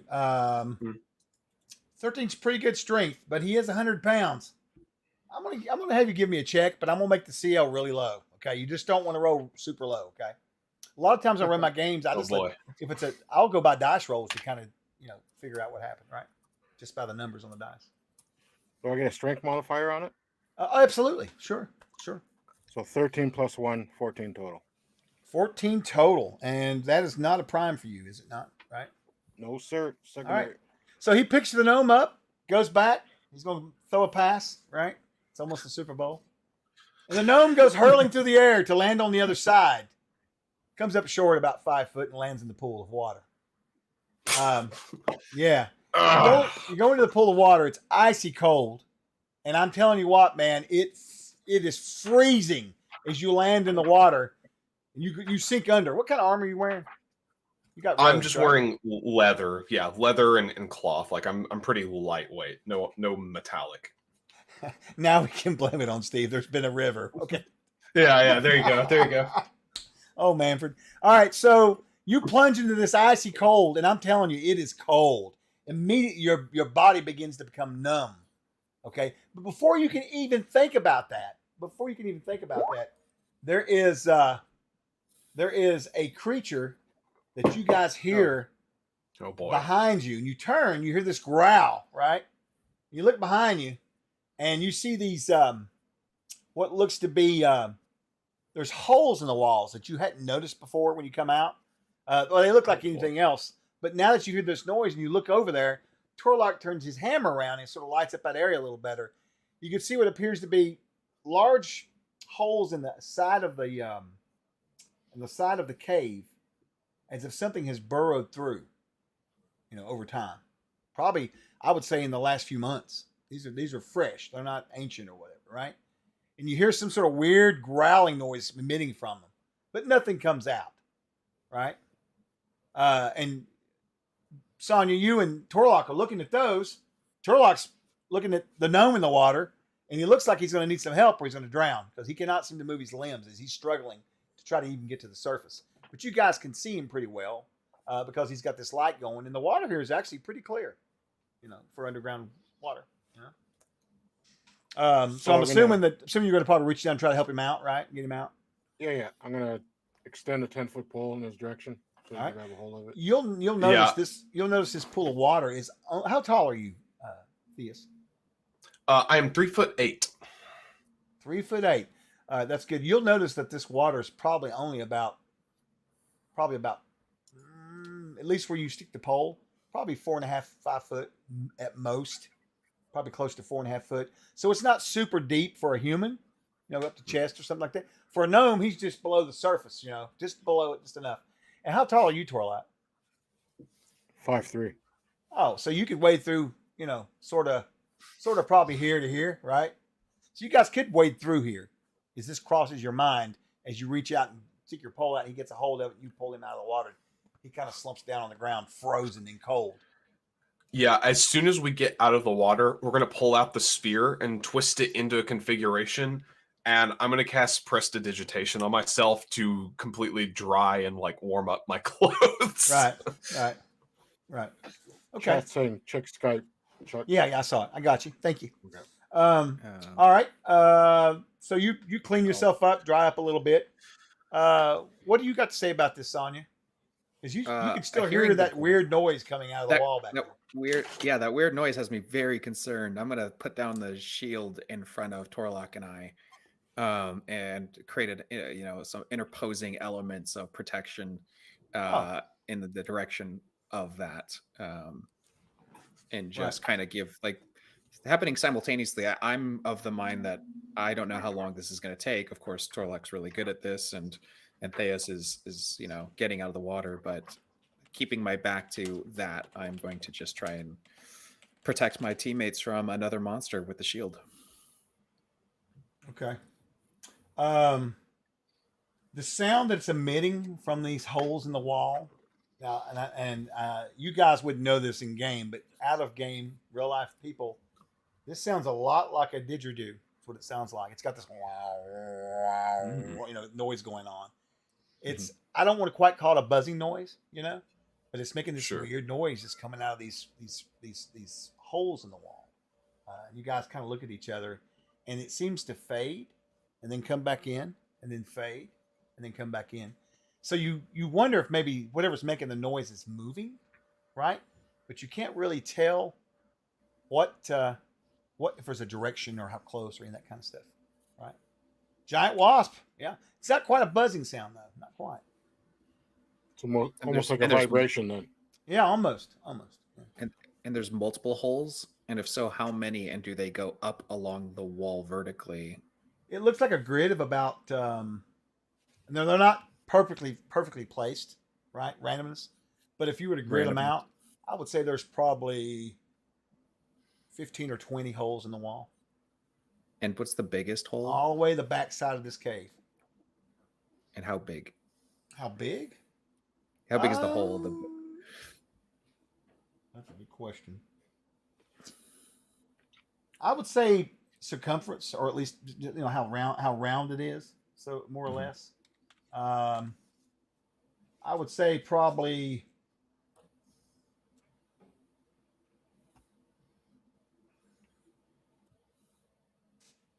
about like this. What is that? About a foot, foot and a half, something like that. Round. Okay.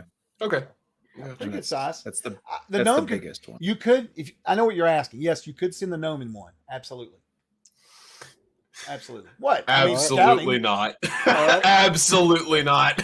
So we tie a rope around the gnome's waist. Right. Oh my god.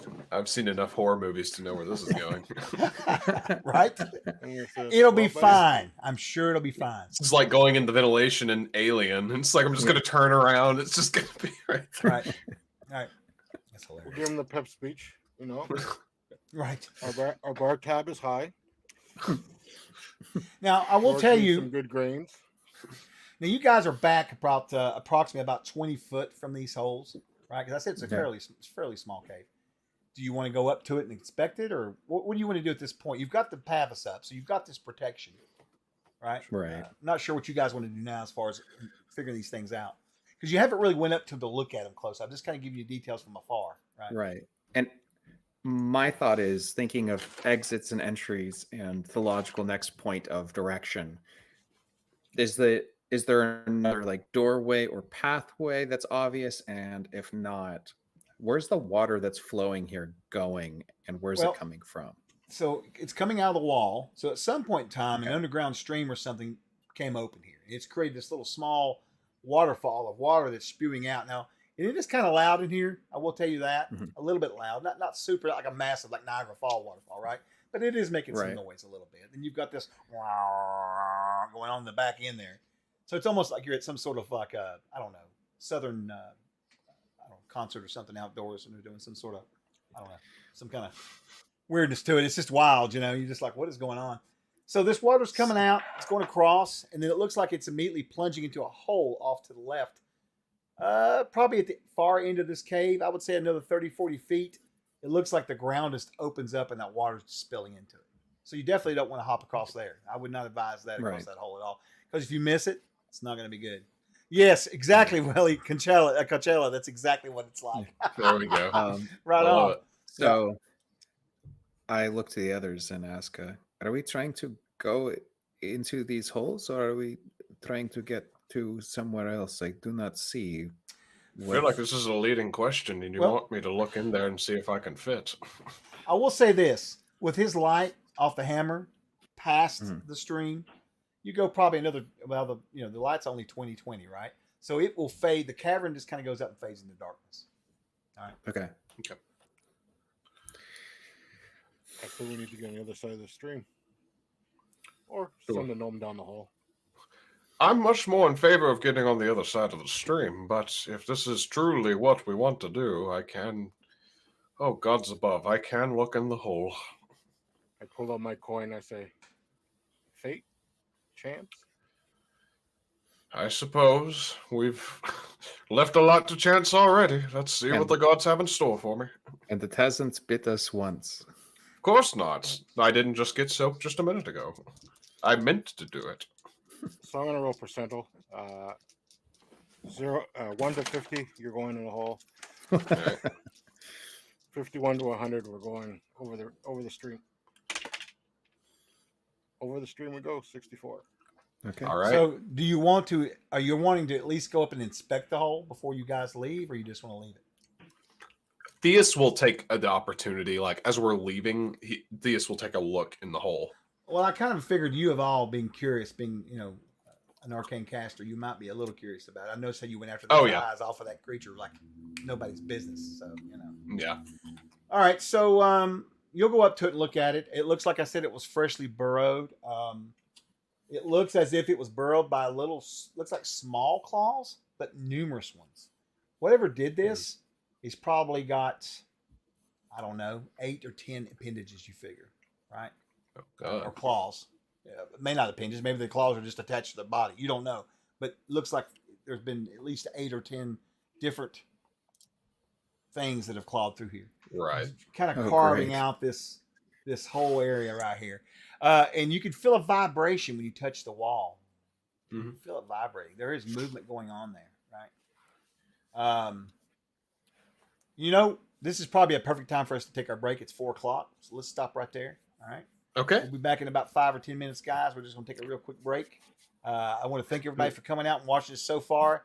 There is a raffle going on. There's raffles going on for every stream in this charity drive. So just follow an Export Point raffle in our chat. It may be different at the next one. So yeah, that's right. Time to swap out the laundry, folks. It's time. There you go. Yeah. We'll be back in just a little bit. just again want to thank everybody for coming out and supporting us. Really, thank you so much. All right, let me find my buttons here. I've got to Gotta find the all make it buttons. work. Got to find the buttons. I don't have a stream deck because I'm lazy. Tune in to It's just a see box. what the gnome does in the hole. Don't go anywhere. Well, yeah, I thought y'all were gonna. Yeah, you guys are gonna. I think y'all decided to go across, did you? Right, something like that. Yeah, we're going. Just Theus's curiosity. Couldn't resist. Right. All right, folks. We'll be Sonny back just in a little bit. punts. Thank you so much. Pun-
I don't know what they're talking about. I can hear us fine.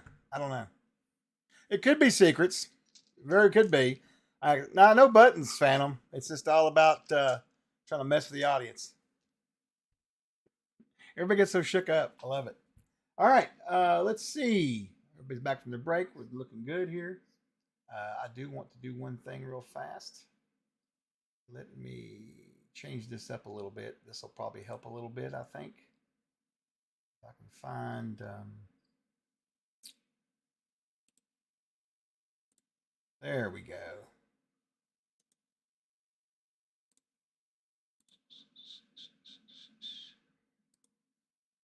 Hopefully this is not too dark. It might be. It's just a sort of an idea of what you guys are going to see down here, right, on the stream. It's not exact, like there's no light there, all right? It's just dark caverns, but at least you have an idea of what things look like, right? Yeah, that's exactly right. Something's looking at you, right? Exactly. So when we left off, so where are we at now, Grace, with the stream? How much have we got right now? I haven't checked, of course. I've been busy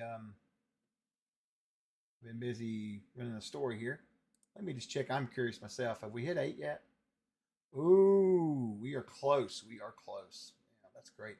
I'm showing 78.59 over here. It might be a little delayed on my end, but right around $8,000. That's awesome. We're just getting started. We still got a whole 24 hours to go still, because we've got games all night.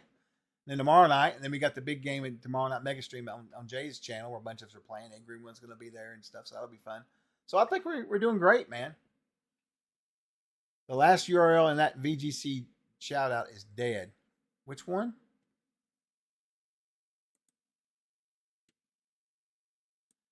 Oh, that link right there is dead, Asher. You can't post. You'll have to send it to me. Send it over to. I don't know. I mean, if you're talking about the one that Crane posted, yeah. I don't know. I can see it. It's probably logged in. You guys probably can't see it. I'm not sure if she can see it or not. She probably can if she's logged in. I'm not real sure. I hadn't thought about that.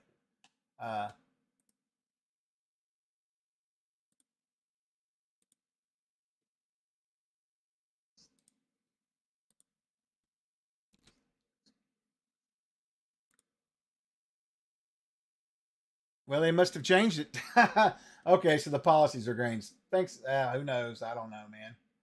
I'll have to update that. They didn't email me and tell me they changed it, so I don't know. Let me see what they've done here. Oh, I see what it is. Yeah, I see the problem now. They removed something out of there. The link now is just straight to Game Master rewards, but it still has all the others. It doesn't have the policies in place. Okay. Oh, that's okay. They must have separated them. I'll fix it later on, not now. Too many secrets, Snarg. That's exactly right. All right, let's get back into it. Where did we leave off again?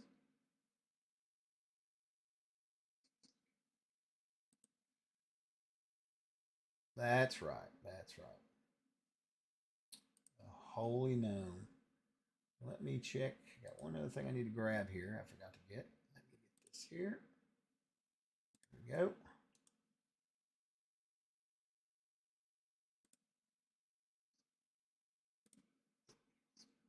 No, let's not talk like that. No. All right. So, all right. So you guys, no, they're not muted. I hear them just fine. I think Bake Sauce is making that shit up. No, they're not muted. Oh, no. They can hear us.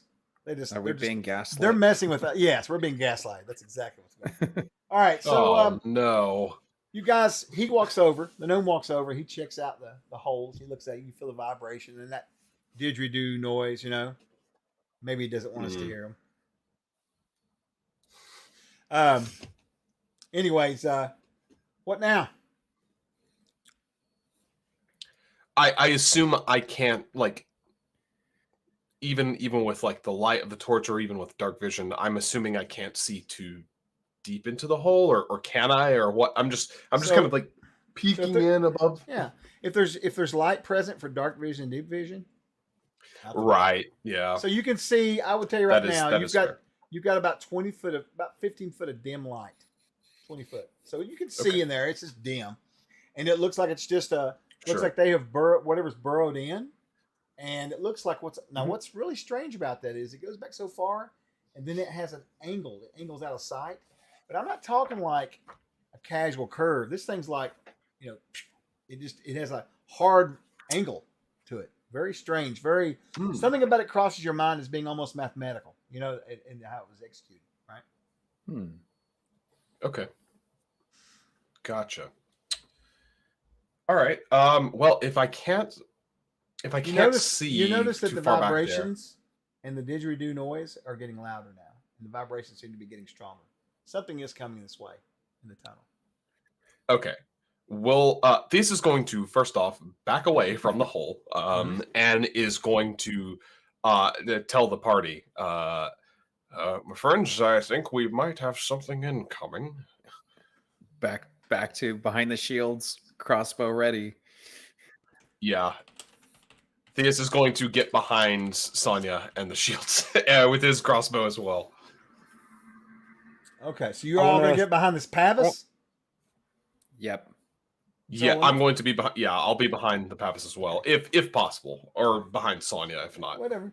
So what are you doing, Torlock? You see these guys running. He comes over and gets behind the Pavis. He obviously tells you guys something's coming. Now, you by no means do you have to sit here. You can get up and move if you want. You're not up against the wall. Torlock was making his way over the other side of the stream.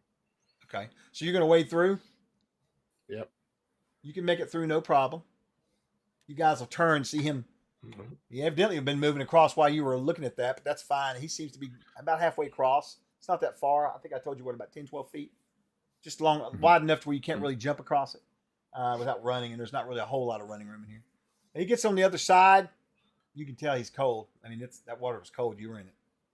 What do you guys want to do now? Nothing has come out of the hole yet.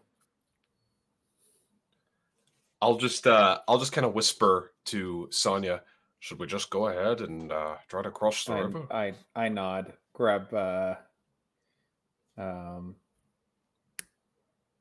yeah, because I'm the tallest of the group. Yeah, I will Oh, you're human. Yeah, you can. How tall are you? 5'10". 5'10". So you clear the water by a good bunch. It's probably just like chest high or something, right? Some places it's not. I was about to say, if possible, Theus will just kind of go in behind Sonya, and then as it gets deeper, he's just gonna hold on to Sonya's shoulders. I was picturing Master Blaster. You know, you're on top, right? He's just going through. But anyway. Yeah, there you go. All right, it shouldn't be a problem.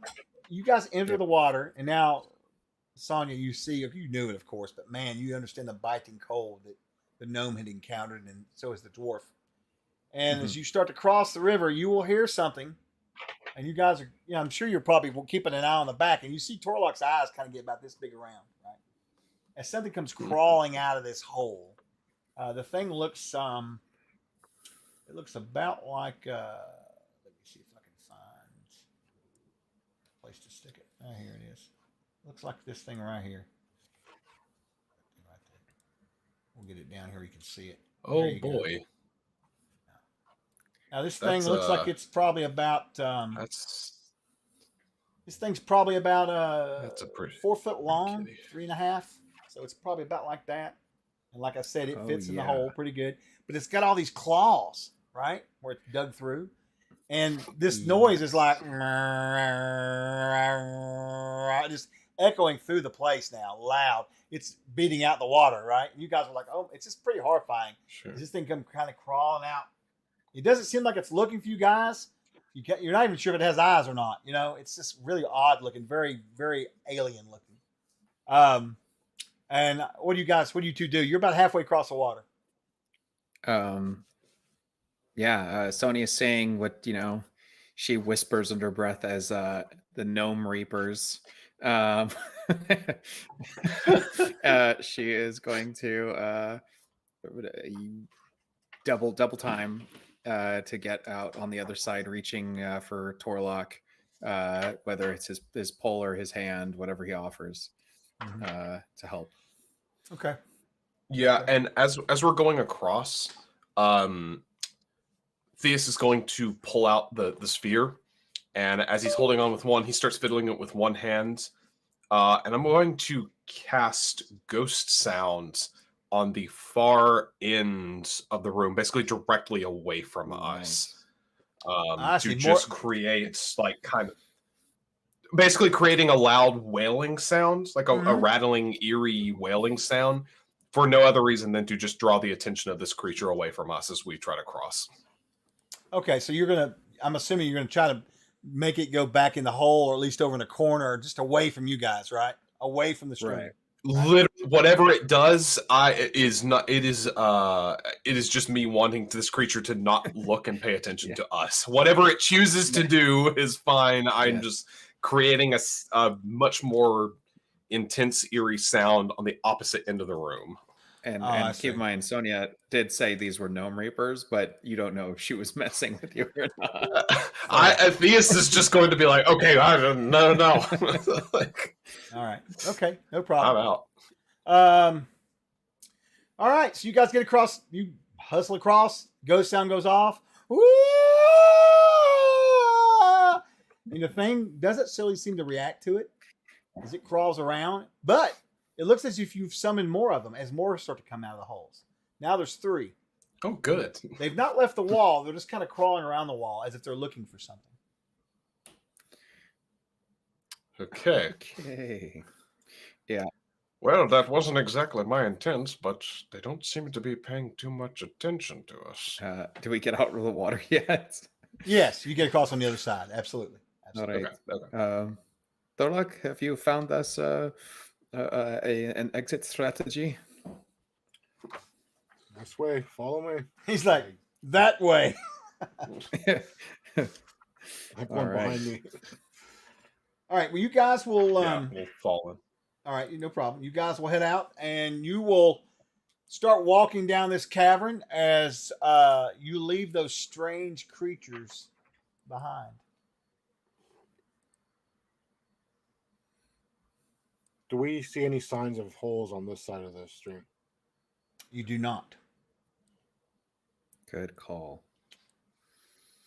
As you start to walk through these caverns, though, you will see signs that you think is those creatures probably passing through here at some point. All right. You're not 100% sure, but All right. kind of looks like it. Kind of. You know what I mean? Right. Anyways, you guys will continue walking through the cavern here, looking around, trying to see what you can see. I got one other thing here. I need to slide down over here on the stream. There we go.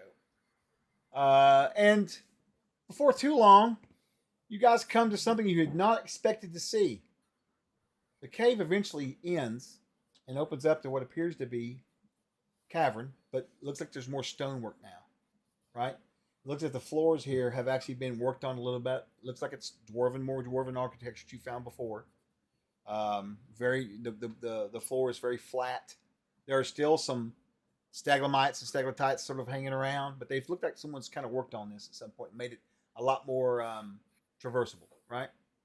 Now here's the catch to this. You know you guys have went down very deep in the earth from the earlier trip down. You must be close to 80 foot underground now, as best you can figure.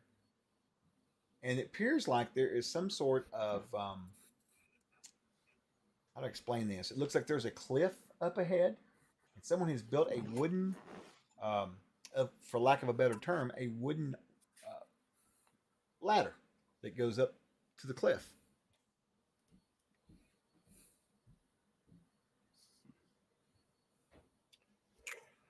Now it's leaned up, like the cliff's here, you guys are here, and it's leaning like that, right? You understand? Sure. Now your next question is going to be what's behind it, right? It looks like this is on the edge of a massive bottomless pit. Okay, and they've laid this ladder across it so that you can crawl across this big pit. Okay. Death by ladder. That's right. That's How wide's the pit? this is more than a little concerning. Looks like more of a crevice. Pit's probably not the right word. Looks as if this, at some point in time, centuries and ancient times ago, this split down here. So whoever was working down here said, "Hey, we need a way to get across this thing." So they've laid down a wooden ladder, more or less, that you can climb up and down.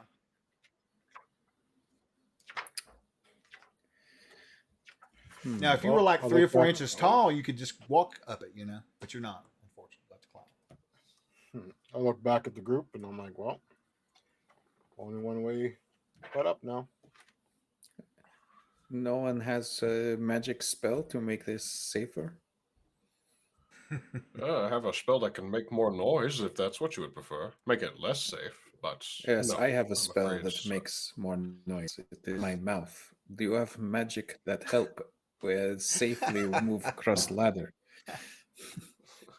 Alas, that's where my talents fall just short. Your magic is making noise? Something like that. And Theus will just kind of go over to the ladder, Yeah. give it a little bit of a shake just to kind of give that, test to see, is it sturdy? Is it not going to shift or anything like that? Looks pretty solid.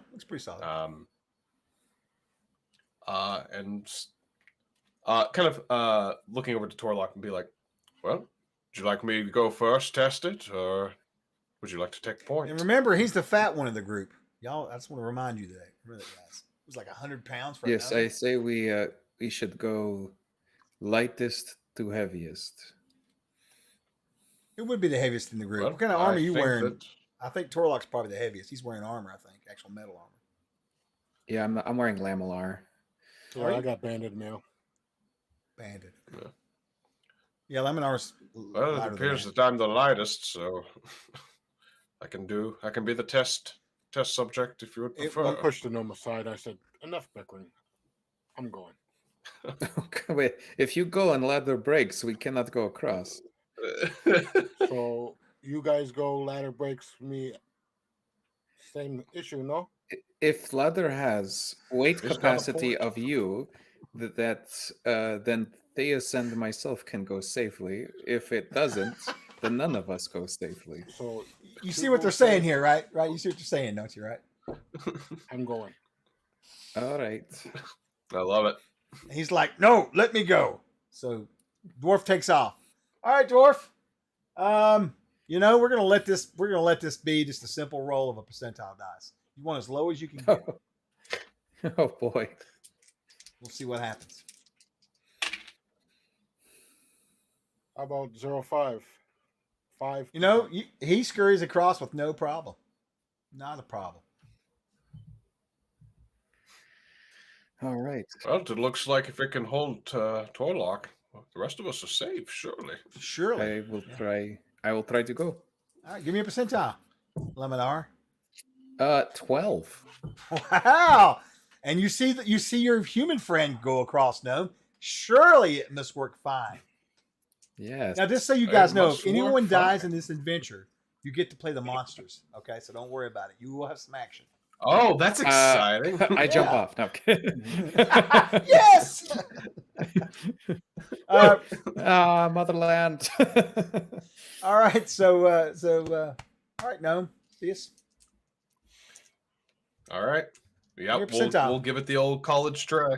That's not too bad. That's 26. I was looking for 25%. Oh, man. Oh, darn. As you see him make it across. All right, so he gets across, no problem. That's fine. It was a 50-50, if you want to know the truth. That the ladder might give you some problems. That's all. All right, so you guys Death get by across the ladder. ladder. You get on the other side. It appears to be more work stone. Looks, to be honest with you, at this point, the cavern is becoming more of a dungeon, right? You've now left behind the cavernous area, and now you're starting to see work stone. You've got to. I will take ladder. At this point, I'm sorry to interrupt you, but let me say one thing. At this point, I would say that the light on his weapon is probably going out. It's probably been an hour since you guys have traveled down here. I'm sure. Probably longer. So before I recast the spell, I want to pull the ladder up. Yeah, that's what I was saying. Or pull it up or pull it across so there's no way to for anything that's coming behind him to get across on the ladder. Mm-hmm. Okay. I like that. That's a clever idea. I like that a lot. In fact, you know what? That's such a really good idea. Really good one. But I'm going to give you a boon that you can use for any roll. One roll, Ooh. Torlock. You can get +3 to any roll. All right, so mark that down. I like that. That's great. In fact, you guys have been role playing great too. All three of you put down a +3 boon roll. I'll give you one on any roll you want. If it's a percentile, you can give yourself a 15%. How's that? Oh wow. Okay. Yeah, that'll help out a little bit here. All right. No, That's I wanted cool. to hear the gnome version of Wilhelm's scream. Ah!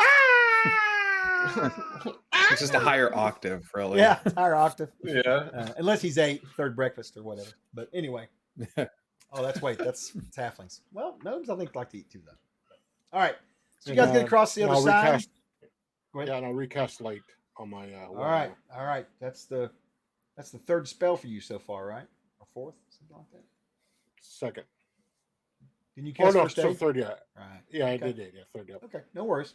All right, you guys start Third heading down cantrip, this. When you get up the top up here, like I said, there's still some staglamites and staglatites, but as you start walking down this, turns into basically a dungeon hallway, right? You're just kind of moving along. Lights reflecting off of the walls and stuff. The dust on the floor here has been stirred up in the last few months, as you can tell, because there's a lot of dust down here. Nothing regular enough to stop the dust. Nothing's cleaned the dust up, but there has been activity down this hallway that you are walking through right now. Okay. Yeah. As you move down through here, you guys are going to probably go for another 30 or 40 feet. The passageway will turn left and then turn right a few times. And then you're going to come, it's going to end at what appears to be a stairway going up. Stone stairway into the darkness. Okay. Oh, Wolf. Am I the only one that finds this strange? All this work for nothing, Oh. really? It does seem a little out of place. You seem to have knowledge of this sort of stone crafty work. Is this of typical dwarven make? Is this regular for your people? Looks somewhat familiar. Yeah, from your stonecraft earlier and been down through here, you can determine that this is definitely dwarven work. But the type of work that they've done, you've noticed some inconsistencies here and there. Your best guess is it was probably forced labor. They probably forced some dwarves to build this place. So you can find signs of where they were like, I don't give a shit kind of building. You know what I'm saying? But over time, what's left has survived because it was built by dwarves, right? Right. So you know that so Torlock, in the back of your mind, you're thinking that something evil must have definitely taken place down here at some point. Yeah. And the stairwell goes up into darkness. This situation seems to be escalating. Wise words from I see what you. you today. As I march up the stairs. I follow. All right, and you guys are walking. Sonya, you're in the middle of the group, right? Yep. As Torlock's walking along with his hammer, this is literally what you see. He's walking, and it looks like he just walks into darkness and disappears completely. The hammer's gone. He's gone. You're like, whoa! And then you see him kind of back out. You kind of back up, and he comes out. He sticks his arm in, and it looks as if this is pure darkness, probably magic. It's somewhat up the stairs. I'd say probably about 20 feet up the stairs. When you were originally at the bottom of the stairs, you couldn't see the top of it, and as you've moved up, you should, but now it seems like you're walking into pure black darkness. Keep in mind that this stairwell does not have any sides on it. I will take a moment and then I will reach my hand out in front of me and see what happens to my hand. You touch Torlock's back. He's in front of you. Torlock, I'm can you being hear funny. me? No, Torlock's right there. He's back to back out. But yeah, you guys will look around and you realize this staircase, this is another open crevice, but they have built an actual staircase across this one, right? Just don't fall off the sides, you'll be fine. So no combat on the stairs is allowed. Anyway, yeah, it's pure black darkness right there in front of you. Pitch black. is Theus able to, again, attempting to use the identify class ability? Is this darkness? Does this seem like it's coming from like either like a permanent incantation or spell, or is this essentially like a supernatural darkness? Is this like a beyond a spell, or is it just give me an really intelligence check. really damn dark? Give me an intelligence check. Make me intelligence check. Gotcha. Now you want to add your level to it and add your bonus to it. That's pretty good. That's a 12 plus 5 plus 3. So what is that? A 9? Wait, that's a dirty 20. Mm-hmm. And intelligence is prime. So 20 prime.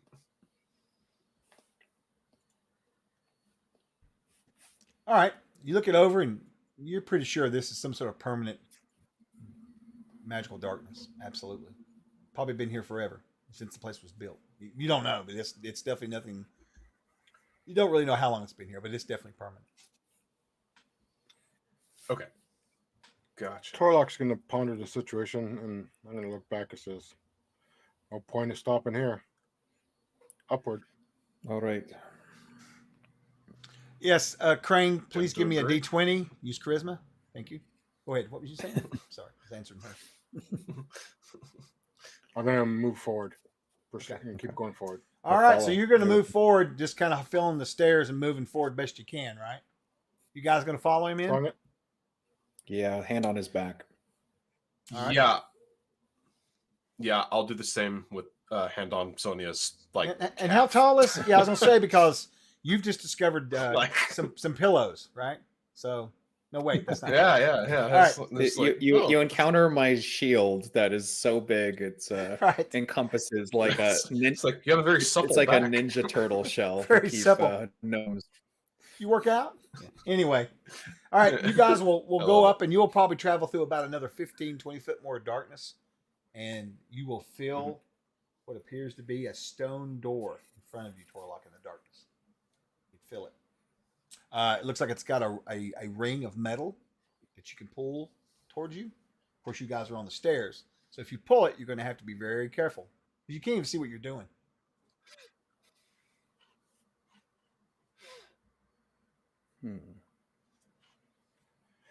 I'm going to ask my party members to step back 10 feet. Yeah. We'll back. Our Theus will back up as carefully as he can. Right. Then I won't make you roll a Well, dex check for anybody. That's good. Very good. You just saved him from a dex check to fall off these stairs. So you grab the door, and I'm assuming you're going to try to open it, right? Correct. So you pull on it, and now this thing's looks like it's not been opened in forever. Well, you can't see it. It's pure black darkness. So you don't know. But as you start to reach and pull it, it kind of sticks for a minute, and you start reaching around, and you can tell where it's actually the wall is damaged here. Yeah, it's damaged. And you can actually stick your hand in on the other side of this thing. You just can't really see what's going on. It's so dark here. It's weird feeling. It's almost as if there's a big hole in the wall. Hold on, let me do a quick check here. I'm going to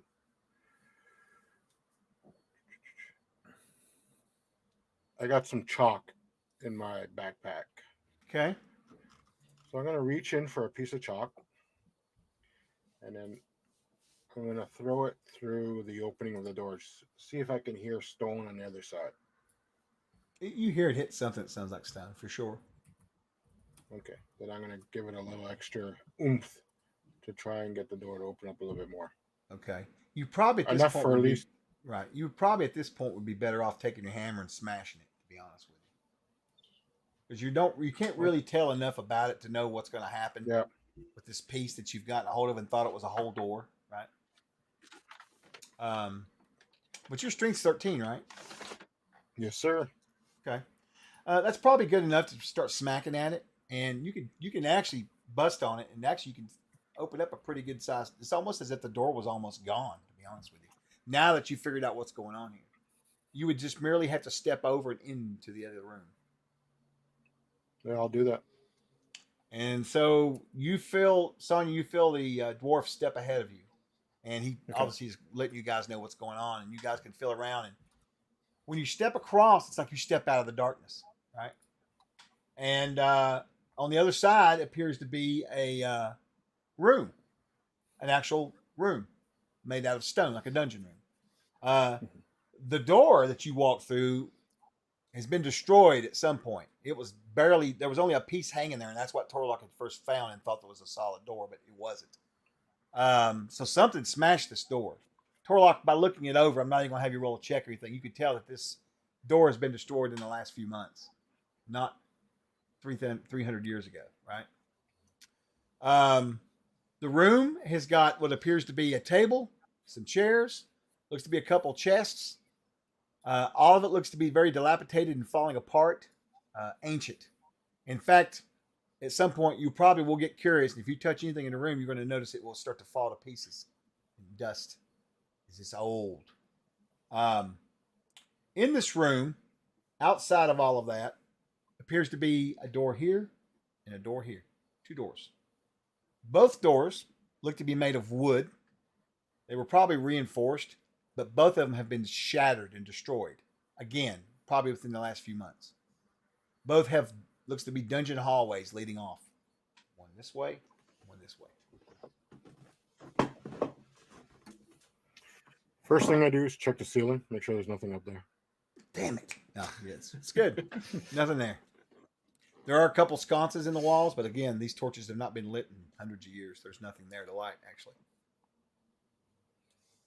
Wolf alone, you're making me uncomfortable. Anyway, go ahead. I'm going to pick up my piece of chalk that I threw. Okay, right. And then look at the part and say left or right. Oh, we just got another $25 donation. Sure, I'm leave so it. sorry. Oh no, you're. No, it's That's good. awesome. Yeah, thank you, whoever donated that. We really appreciate that. This will just look to Torlock and be like, "Shall I leave it to fate to decide again?" Pulls out a shiny coin, gives it a flip. Going right. To the right. Oh, that's good. That's the one I wanted to go through.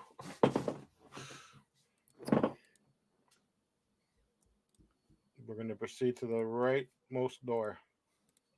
Rightmost door. All right. You guys will step through there. Again, it looks to be dungeon corridor. You start walking. And probably after a good 30 minutes, you can all smell what smells like soot or burning wood. Burning, not necessarily wood, but just smells very like the smell of sulfur, right? The hallway continues to wind, heading in the direction you left the room, and then it starts to hang a left, makes a complete sharp left. You're walking down this corridor slowly. You got your 10-foot pole out, right? And you notice that there's a temperature change in the air. It's starting to get hot, right? Very warm. And you guys come to an intersection of sorts. On the right-hand side of the hallway is literally another hallway that is really more than just sort of like sort of like an opening to like a cliff. You're walking along, you don't even have to shine your light. There's light here shining out from here. And you can see what appears to be another crevice has opened, and there is heat. You can even see what looks like flames every once in a while popping up, or sparks, embers flying around. And as you kind of walk over to the edge, you kind of look in there, there's about a 20-foot half circle of cliff here. And then a big split with these embers coming up and the heat. You can smell the sulfur. There's smoke coming up, right? And above that, on the other side, well, about equal, is probably the other half of the circle, right? Another cliff. That has what appears to be, you can see some stairs going up, right? Everybody give me your choice, intelligence or wisdom check. Let's see who gets the highest roll. We'll go intelligence for Theus.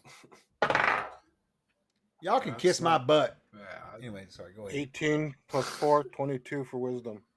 Prime. Yeah, I got 18 for wisdom secondary. Okay. 21 intelligence prime. Okay. You know, when you guys look at that staircase on the other side, you look at it really carefully, you know, and it looks as if it's going up toward of where that the actual temple was you guys that first came in at. So you're guessing this is probably some sort of a secret way back to where you first entered the place, right? But you'd have to cross over the, you know, the crevice, the fiery crevice, which you're not looking to do. But what's interesting about it is that this area here, where the dust has settled, there's not been any disturbance or anything in the last few months. So nothing has come this way. It looks like in this area right here. The hallway, yes. No one's left. Yeah, no one's left. Looks like, or at least messed with this area here. Yeah. Sure. Fool of a toque. Fool of a toque. Anyway, I guess so you we'll head go on back down. You head on back down the road, down the dungeon hallway, just walking along. You guys are just doing your normal thing. You've got your pole out, pushing it along, and you come upon what appears to be a large ornate door. All right, this door has got a very ornately carved stone frame. It looks as if it's got jewels all the way around the frame, going up and around, right? Different types of jewels, red gems. There's a blue gem, green gem, what have you, right? There's even some pearls, some other rare minerals. Very decorative. There is a silver, sort of a silver, looks like it's gilded in silver. Within the frame is a door made of what looks to be metal. You've never seen that metal of quite this tint before. Well, that's not true. I'll tell you what. The dwarf can tell right away that this is some really, really, really, really nice stonework, and you're willing to bet that there's. You would not be surprised if some sort of magic embedded into it. It's just too nice, right? The arcane thief. Give me an intelligence roll. You got it, boss. That's not as good. Well, that's not bad. Intelligence check is going to be an 11 prime. 11 prime. All right. Yes. You look at it and you determine you don't know shit about it. You don't know what the hell it is. But it's really bugging you that metal on that door is off colored. It's got sort of a dark bluish tint to it. That's all you guys can come up with on that. And you just stand before it. So- the door is 8 foot tall. I'm going to use my last cantrip that I have available to me, and I'm going to cast Detect Magic on the door. Detect magic on the door. Okay. All right. Can you give me a strength save? Strength save? Oh, boy. Immediate confusion. You cast the spell with your face. 19 plus 1, dirty 20. What'd you get? 19 plus 1, 20. That's going to be, is that prime or imprime? Secondary. Secondary? All right. All right. So when he casts Detect Magic, it is so powerful that it actually reflects back upon him. And you see the dwarf picked up and thrown past you two back down the corridor. He lands just boom, boom, boom. And you're actually going to take 3 points of damage from that. Oof. That hurt. Okay. So like just so I understand, like it's like the casting of the spell rebounded on him and it like basically messed him up from casting the spell. That's right. You know right away that the spell, the magic on this door is very powerful. Very powerful. Okay, so if that's the case, but this is coming into play more than I thought it would. I'd like to try to use the Identify class ability. It works as Detect Magic, however, it says I do not suffer any of the ill effects, if any, because no spell is cast. That's amazing. So can I use Identify on the door? Like, You can. That I is will. cool. Let me get something Okay. across to you though. When he casts the spell, even though he gets knocked back, he does gain information from the spell.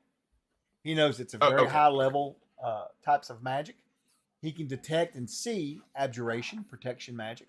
He can see some enchantment on it. All right, and some transmorphive. So there's some several magics going on here that have been weaved together. All right. Now, if you want to give me a check with your intelligence again using your ability, treat it as a prime, and give me a number. Sure. That one's okay. That's going to be 13 plus 3. That's going to be a 16 prime.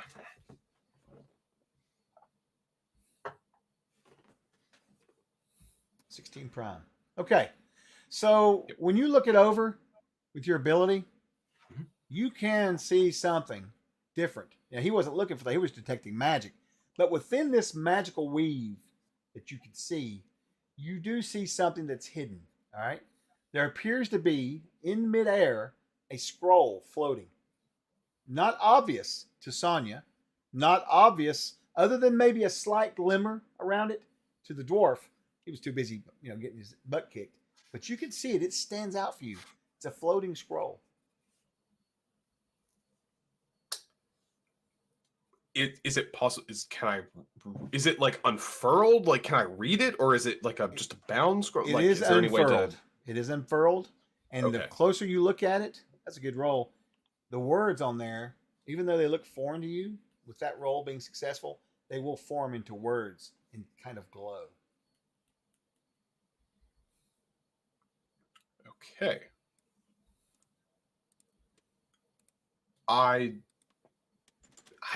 Shit. Why not? Let's try shot in the dark here. Can I try to steal that using the steal spell? Too. Dang. It's not really a spell-like ability. I can. Okay, that's fine. I was curious if I could just. No. That's a cool thought, honestly. Yeah. I don't know. We got another raid from Manic. Hey, Manic. Oh, come on in, Raiders. Come on in. They're in the middle of. They've just No. discovered a floating hidden scroll magically within the air. Scroll of cast donation. That's right. We are. That's right. We are running a fundraiser for St. Jude's, part of the Megastream for Lord Gasumba. It's a Greyhawk Megastream.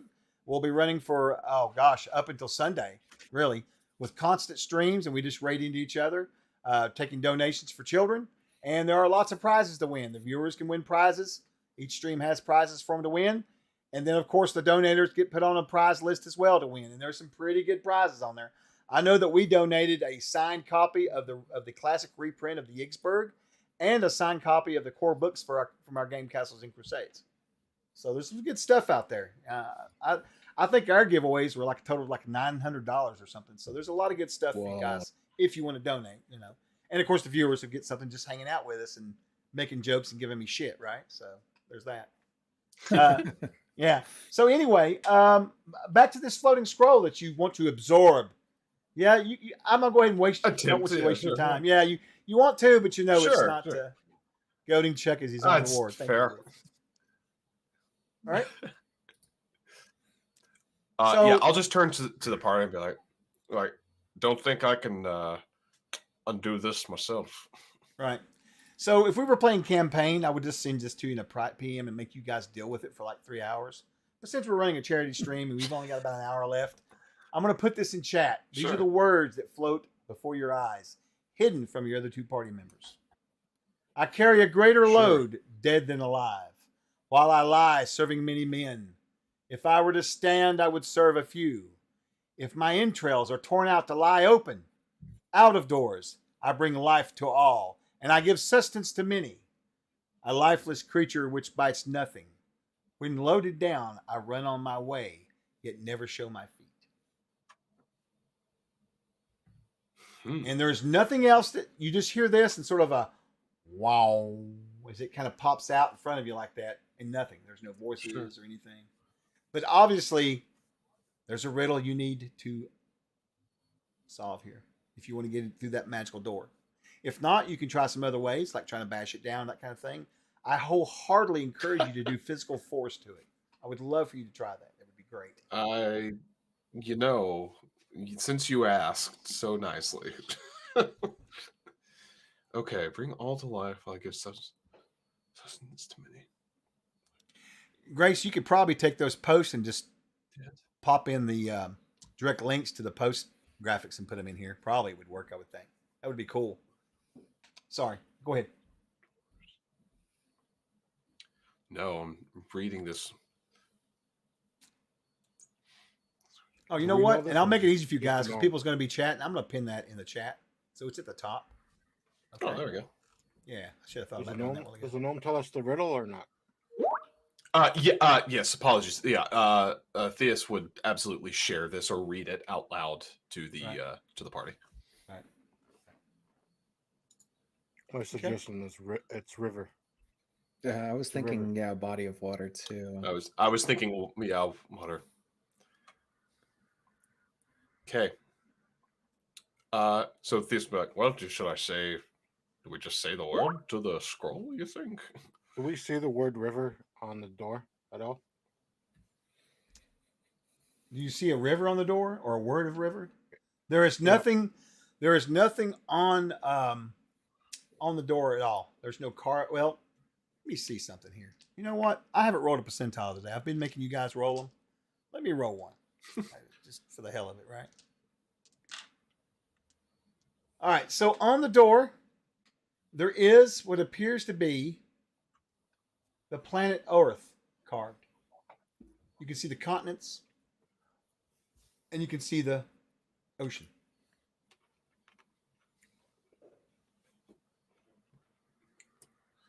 So we could. That's Theus would all just you come get. Well, Could we possibly point out to the ocean? in good faith, I grab a hold of my holy symbol, which is my warhammer, and I'm going to push on the first body of water that I see on the door. And nothing happens.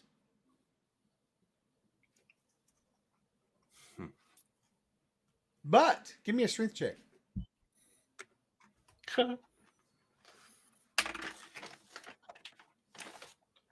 15 plus 1, 16 total. Secondary. Total. How about you, Gnome? Give me a strength check. Oh, a strength check. Oh, this Go ahead, is gonna Sonya. be You can roll one too magical. while you're at it. Okay. Yeah, we're not strong and we're not proud of this. It's a 4 secondary. I got a 5 secondary. All right. So you're all going to get thrown back by a loud volume of noise as he touches the door. Okay? You can get up and recover yourself. It's not going to kill you, but you're each going to take a d6 in damage from it. So each takes 3 points. All right? As you go flying back, boom, boom, boom, boom, along the floor, and you get up, dust yourself off. Ow, that hurts. And yeah, you realize you shouldn't be touching the door. It's a no-no in this area. Perhaps we say it's out loud. So that was literally gonna be. So, you may have said this, and I missed this. Do we know? Is it in a language? Is it just in the common language, or is it in a language that we? What's the that? scroll, I should say. The scroll was in The some scroll. sort of word you did not recognize, but when as you rolled your thing, so what it did was they reformed into something you recognize. Sure. It's just a basic arcanic language that you would learn in school, in arcane arts or whatever that you would know. So it's just magic writing. Sure. Okay. I guess in that sense, like if it's a language that can be spoken out loud, or there's a verbal component to it, we'll say like river or water. Right. See if anything takes. Nothing seems to happen. The good news is you don't get thrown back because you ain't touched nothing. Oh, that's good. Yeah. Okay, lifeless creature. Echoing through the hall, though, you do hear the sounds of something. It sounds like as if one of those stalactites has fallen from the roof somewhere. But when you pass through here, way back there, they look like they were pretty solid. So your only assumption is that something's probably messed with one of them. Perhaps something is loose in the dungeon now, behind you. Oh, that's magical. That's a nice word. I like that. Okay. Okay. Well, my friends, do we have an idea as to what this might be? I'm trying to think of what has feet. When loaded down, I run on my way, yet never show my feet. I would say wagon, sort of thing. When you lie down, you are better at serving many. If you are to stand, or like a wheelbarrow kind of situation, it becomes less useful. Wagons give life to many people because they transport goods. When loaded down, I run on my way and never show my feet. A wagon on a hill, when loaded down, would go very fast.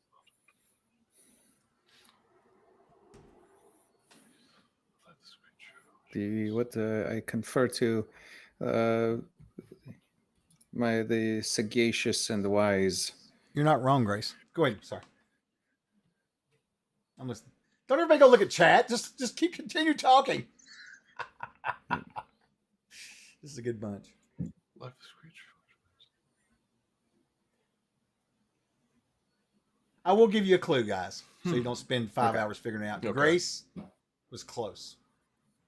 And Zach was close earlier. That's all I'll say. Zach, who had said river. No, he did not. I said river. No, No, you did not. I said river. I did. Oh, well, I take that back. I guess you did say river. Yes. I apologize. You did say river. I spoke. There was another word that popped I in was my head when thinking you said water. that. But okay, so water, Alright, river, so whatever. Friendship. And she said friendship. Yeah.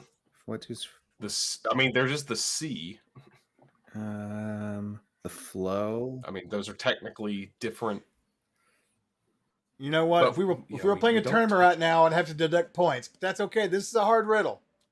So what if it wasn't your friend? What would it be? Your enemy. No, a ship.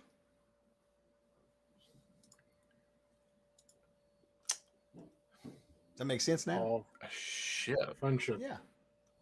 Yeah, wood It's is a dead, right? friendship. Yeah, she said friendship. So she got part of it right. She got the ship part. Oh, okay, So okay. it's ship. Yeah, these guys are really Okay. into it, man. They're like, well, I don't know. Yeah. Yeah, so ship's the answer. You like. Okay. Okay. Yeah, that's fine. No, it's not Yeah, a big river, deal. final I was, answer. That's I was going to give everybody +5 weapons, but you didn't get it, so that's okay. But the answer is beans. The answer is ship. Yeah, that's what it is. It's ship. So Okay. you will call out the Gotcha. word So ship, I guess yeah. and the door will open. It will open silently in front of you. It just swings open. Ooh. Sometimes you got to help them out. That's a good part of being a good castle keeper. Look, I do not claim to be a smart man. My character is smart. Oh. Zach is not. I was role playing my Zach. character the whole time. It's hard to role play a smart character when you're an idiot like me. My character has low intelligence. I would never dare answer a riddle intelligently Preach with it. low intelligence. I was feeling it, but no, never know. Oh, I should have used the word goat for the. Oh, that would have been smart. Anyway. A goat riddle would have been hilarious. It would. I God. missed my chance Would've there. been That's really okay good. though. Wait, we'll do another riddle. No, I'm joking. All right, so you guys will call There out we the go. name. The door will open up silently. There is a whoosh as light comes on ahead of you. You don't even have to worry about the light on his hammer. You can see a fully lit room. There are 2 sconces in the wall. They have an eerie looking green fire coming off of them. And sitting in the middle of the room is a throne. Upon this throne is a skeleton. And it looks like to be tattered robes laying off to the side like that. His skull is staring out at you. The room itself has had some sort of tapestries on the walls, but they have all fallen apart over the hundreds of years. And the place is covered in dust. But you can tell, without even stepping in here, there is an immense amount of activity on the floor. You're pretty sure that whatever you saw signs of running around in the dungeon back that way has come from this direction.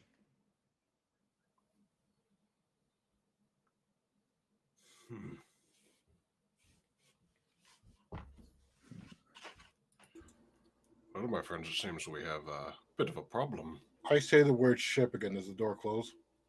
No. In fact, when you look back, it's already closed. Silent. Very quiet.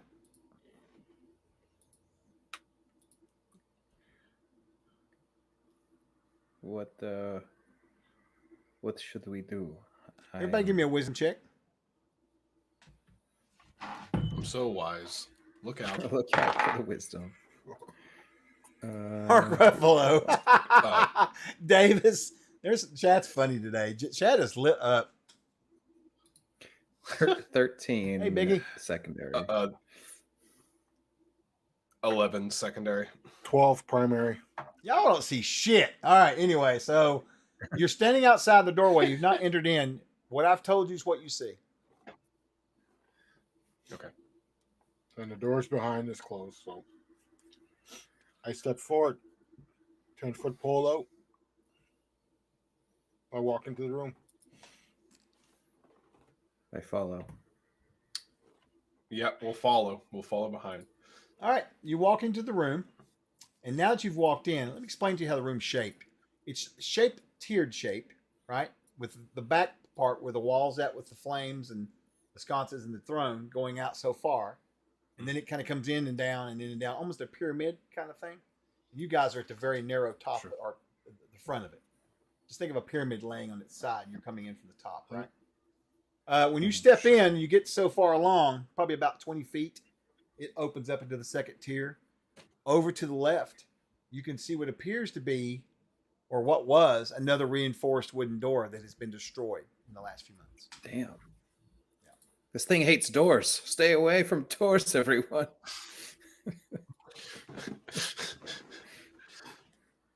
Yeah.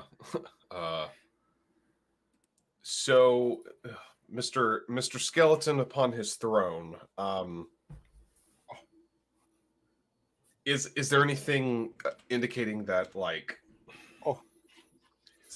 is there anything indicating like he's like armed, or is like been moved, or is this a recent, like, I know he's a skeleton, but is there anything indicating movement or like anything? No. Nope. I cast Speak with Dead. Really? Yes, sir. That Okay. was amazing. You cast Speak with Dead, and That's the skeleton was sort of, it'll actually move and kind of straighten up and turn and look right at you and say nothing. I ask him, "Who are you?" I am Zelar. No, Why before are you here? ask, y'all don't know that name at all. Actually, okay. you remember how I told you rumors of the old wizard from hundreds and hundreds of years ago? That would be the name, actually. So you will recognize the name. Okay. Zelar the Great was what he was known as. Because they like going by that, right? These assholes out here want to. Anyway. Of course. So, How did you become undead? That's my next I question. am not undead, fool.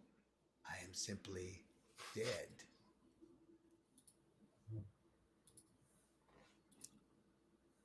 Who was the one that wielded your final blow? Ha! Easy time. And normally when you cast a spell, Speak with Dead, they don't really do it. They're not very animated. They will just answer. This one almost comes out of the throne, you almost feel like. It's kind of freaking you out a little bit. But he hasn't done anything, and he's still answering your questions. Tell me more about the place that you call home. Now, if I'm not mistaken, how are the questions supposed to be worded for this spell? Right? That's true. This is where CK knowledge rings a bell, right? Let's look it up real fast. This is Speak It has with to be a Dead, right? question, right? I believe it has to be a pretty to the point question too, if I'm not mistaken. Let's have a look here. Someone said yes or no questions. Probably. I think they can be beyond yes or no. Several There's questions. something. Answer questions that the creature knew in life. It will answer in its own language. Answers are usually brief, cryptic, or repetitive. If the alignment of the caster is opposed to that of the corpse, it resists answering And the character must make a check as if against spell resistance of 12. Interesting. Only one Speak for Dead per week can be used on a corpse. All right. So looks like give me a what line are you there, dwarf? Should have read that before we went through this. So let me double check quickly. Alignment. I don't have one. Okay, fair enough. Give me a 20 roll. Just a roll 20. 17. Okay. All right. Ask your next question.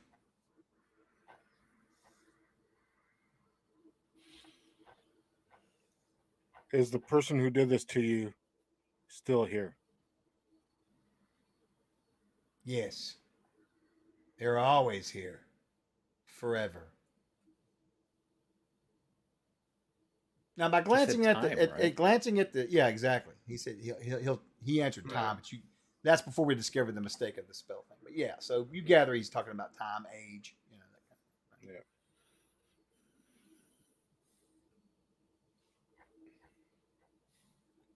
Am I safe being here? You will die. Damn. I mean, he's not wrong. Are you the one who mistreated my people? Yes. When he says that, I take my warhammer and I smash the skull. Oh, Fair enough. epic. The body will fall Damn. to pieces, shattered around you. Epic. Well, that was. I mean, if you should have waited and But got some more details about warranted. how you tortured your people. It'd been fantastic. No. What did you do? It's been burning. It's been burning a hole in me since you told me that. I know that. happened, so. That's why I told you. Epic role play. Epic role play, sir. Epic role play. All right, so you smash the skeleton. It goes to pieces, right? And the robes on it just fall to tatters and dust. And you're just standing here in this room, looking around with that one opening right there leading out. After I do that, I'm gonna gather up the bones, and I'm gonna take them with me. He doesn't deserve to rest here for the rest of this. After what he did to my people, he doesn't deserve to stay here. To be honest with you, the bones, when they hit the floor, they pretty much turn into dust. It was barely hanging on. We can collect that dust. Yeah. You could snort it if you want. He doesn't deserve it. I come back. Frank's scaring me here. He's a little pissed off. Look at the look on his face. He doesn't like this shit. All right. So you gather what remains you can of that and put it away. Gross. Grace, that's gross. Anyway, so what are we talking about? She's wanting you to pee on it. What is? All right. Anyway. Yeah. So Ultimate disrespect. I've got a guy that used to play in one of my campaigns. And he played a knoll, and he would piss on everything. It used to drive me nuts. Oh, One of that's his- so he loved funny. it. Oh my god, Oh, that's That's great. actually great role He'd play. kill him. That's He'd kill him. a great. When a gnome pees on things, it's a little weird. When a knoll pees on Right. things, No, it makes perfect sense, right? It perfect scratches. sense. Perfect sense. All right, so One last question. Anything of value left in this room? there is on the throne. There is two places where you could rest your hands. The left side of the throne has got a large opal where you can kind of rest your hand on top of it, polished. The other one looks to be gone, as if removed by some thief in the past. I look back at the party and said, I have no need for it, but feel free to take it. It's the least what you guys can do. What? But for myself, I'm more interested in the magic that I could purloin from this temple, not the mundane. But Sonia, please, by all means. What is it that we're referencing? It's like a large pearl on the throne, An opal. or opal on Am the I throne. detecting any evil?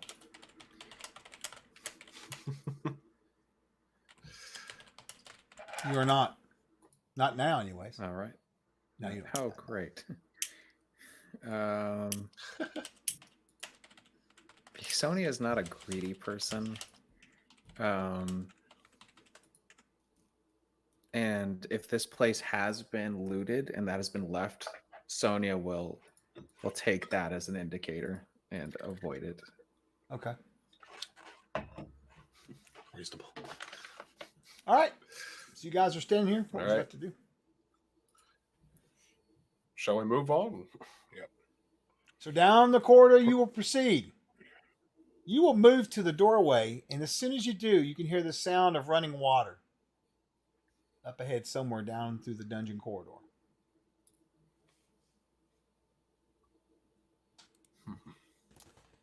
As you proceed on with your 10-foot pole out, doing the whole ZZ Top move, you come to the stonework here starts to change. It looks as if almost as you're returning back to where you were previously. You can start to see stalactites in the ceiling, stalagmites on the floor, small ones that they probably just didn't remove because they got a little sloppier or whatnot. And then the hallway just kind of opens up into a cave.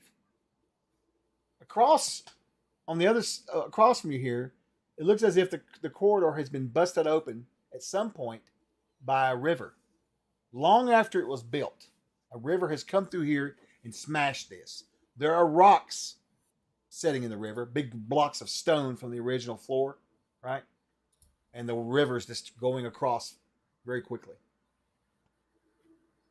On the other side, you can see some more larger stalagmites coming from the floor, and then what appears to be the actual cavern kind of coalesces down a little bit into almost like a cavern tunnel like you were before, leading away into the darkness. Okay.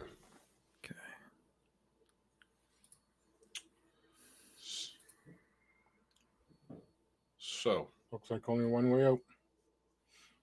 Who wants to hop Yeah, across the sure. rocks first?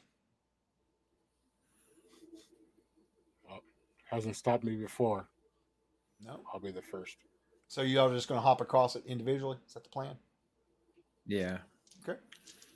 so I know there's the rocks like in the midst of this kind of like river, right? Is Right. there like solid wall on either side as well? Is there like kind of like a ceiling? Is it all kind of like a cavern more or less? It's kind of like a cavern. It's where it's busted through and eroded out over the years. It's created this little sphere of Right. cavern. Originally, this was just a rough Right. dungeon hallway, right? Like before. Right. But it's kind of opened up a little bit. But the river's rushing through here. So you don't really have any way. I mean, you could probably try to climb up and maybe across the ceiling and down, maybe. Or maybe maybe wade through the river or hop on the stones. You could sprout wings and fly. There's lots of options. You just have to figure out which one you want to do. So before I jump on the, go before for I it. before I jump across, I'm gonna poke each. Can I poke each rock? Make sure it's stable. Well, you want to make sure it's not like a black dragon hiding in the water? I got you. You most certainly can. So you're going to take this slow and easy, right? Yes, sir. All right. My people have paid with their lives already. I don't need to pay with mine. So are you guys following him across or waiting to see if he gets across safely first? Waiting, I'd say. So Boy, that's a great question, isn't yeah, it? this Anyway. is going to this is going to wait and kind of watch. Okay. How about you, Sonia? Yeah, I'd wait. As a rule, I especially being a ranged character, want to be not out of position if something goes Right. wrong. Yeah, you wouldn't want nothing up in your face. So if he gets across, it kind of gives you a little bit of a margin or cushion or whatever, right? Range. Right. All right. Torlock, I'm not even going to have you roll since you're just taking your time. You can hop across if you do it slowly and test each one of those rocks. Not a problem. None of them appear to be illusions or anything like that. I wouldn't dare do that. So the rocks, there's approximately, I would say, 5 rocks across this thing you'll have to hop because it's a river. It's not a stream. But like I said, these are big chunks of the actual floor here. So you just kind of have to hop, and then kind of, you're going to reach out with your pole and test it first, then hop on it, right? You guys are waiting patiently. You get about 3. Yeah, Go ahead, I'm sorry. I was just gonna say, while waiting patiently, I just set down my shield. Just Yeah. Every time we're waiting, I'm not gonna hold my shield up. No, I was just going to, you got it sitting like in front of you or to the side of you? Sit in front of me, and I'm like leaning on it. Yeah. Okay, you're just kind of watching him go across, right? Yeah. All right. So you'll keep popping across there like so. And there's a lot. This river's pretty loud, right? Torlock, will you give me a wisdom check? I will be giving you a penalty, so you need to roll as high as you possibly can. Honestly, I'll warn you. I'm gonna use my +3 boom. Son of a bitch! I forgot about that. All right. It happens. Amazing.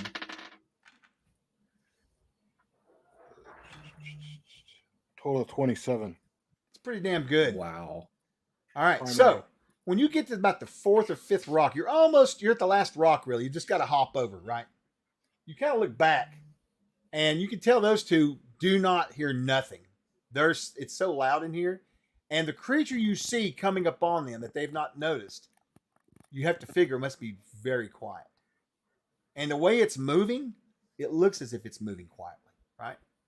Out of the darkness from that other room, because once you guys left, the lights went out, right? You see this creature just kind of creeping along. It's very gaunt looking. It's got large, looks like to be wings. Its color is it's such a odd looking mauve looking purplish blue color that it almost looks greenish looking, almost a sickly green sort of, right? Creature's got bulbous eyes that are red looking. Its skin looks a little bit reptilian. You can see signs of that in there. It seems to be, when you look at it closer, you realize the thing's not really moving as much as it's gliding across the air, right? It's kind of moving, these wings kind of moving slowly, and it's very quiet. It's about, let's see, how tall would this thing be? Probably not very big. I would say probably 3 foot tall, about the size of the gnome, right? All right. And you see it come out of the darkness, and you see more coming out of the darkness, right? Looks like there's about 3 or 4 of them coming out. And I'm assuming you're probably going to try to tell him to, hey, look, whatever, right? Mm-hmm. You guys are going to see him pointing. Obviously, you're going to look over your shoulders or lean up off of your pavis and look. And in the back right there, you're going to see this creature here coming across. Let me get him up over top of the thing. There you go. That's what it looks like. Oh. Wow, I hate that. And we're going to go into initiative. All right. Oh. As he boy. comes right up on you, in your face. I think that was the word I used a while ago when you put the pavis down. All right, so we're going to initiative. So I'll go count down like we did before. We'll start with, I'll just go by what's on camera. It's easier for me. So Theus, what are you doing this round? Theus is going to be casting a spell. Mm-hmm. Okay. I know that Torlock's probably going to ask me how far away he is from the other side he just moved from. That was 5 stones, I believe. So you're approximately 40 feet. All right. Now you can run and hop across the stones and get there in one round if you want, without just running across.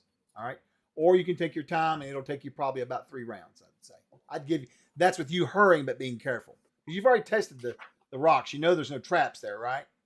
So if you hurry, you can get there in a round. Let me back up on that.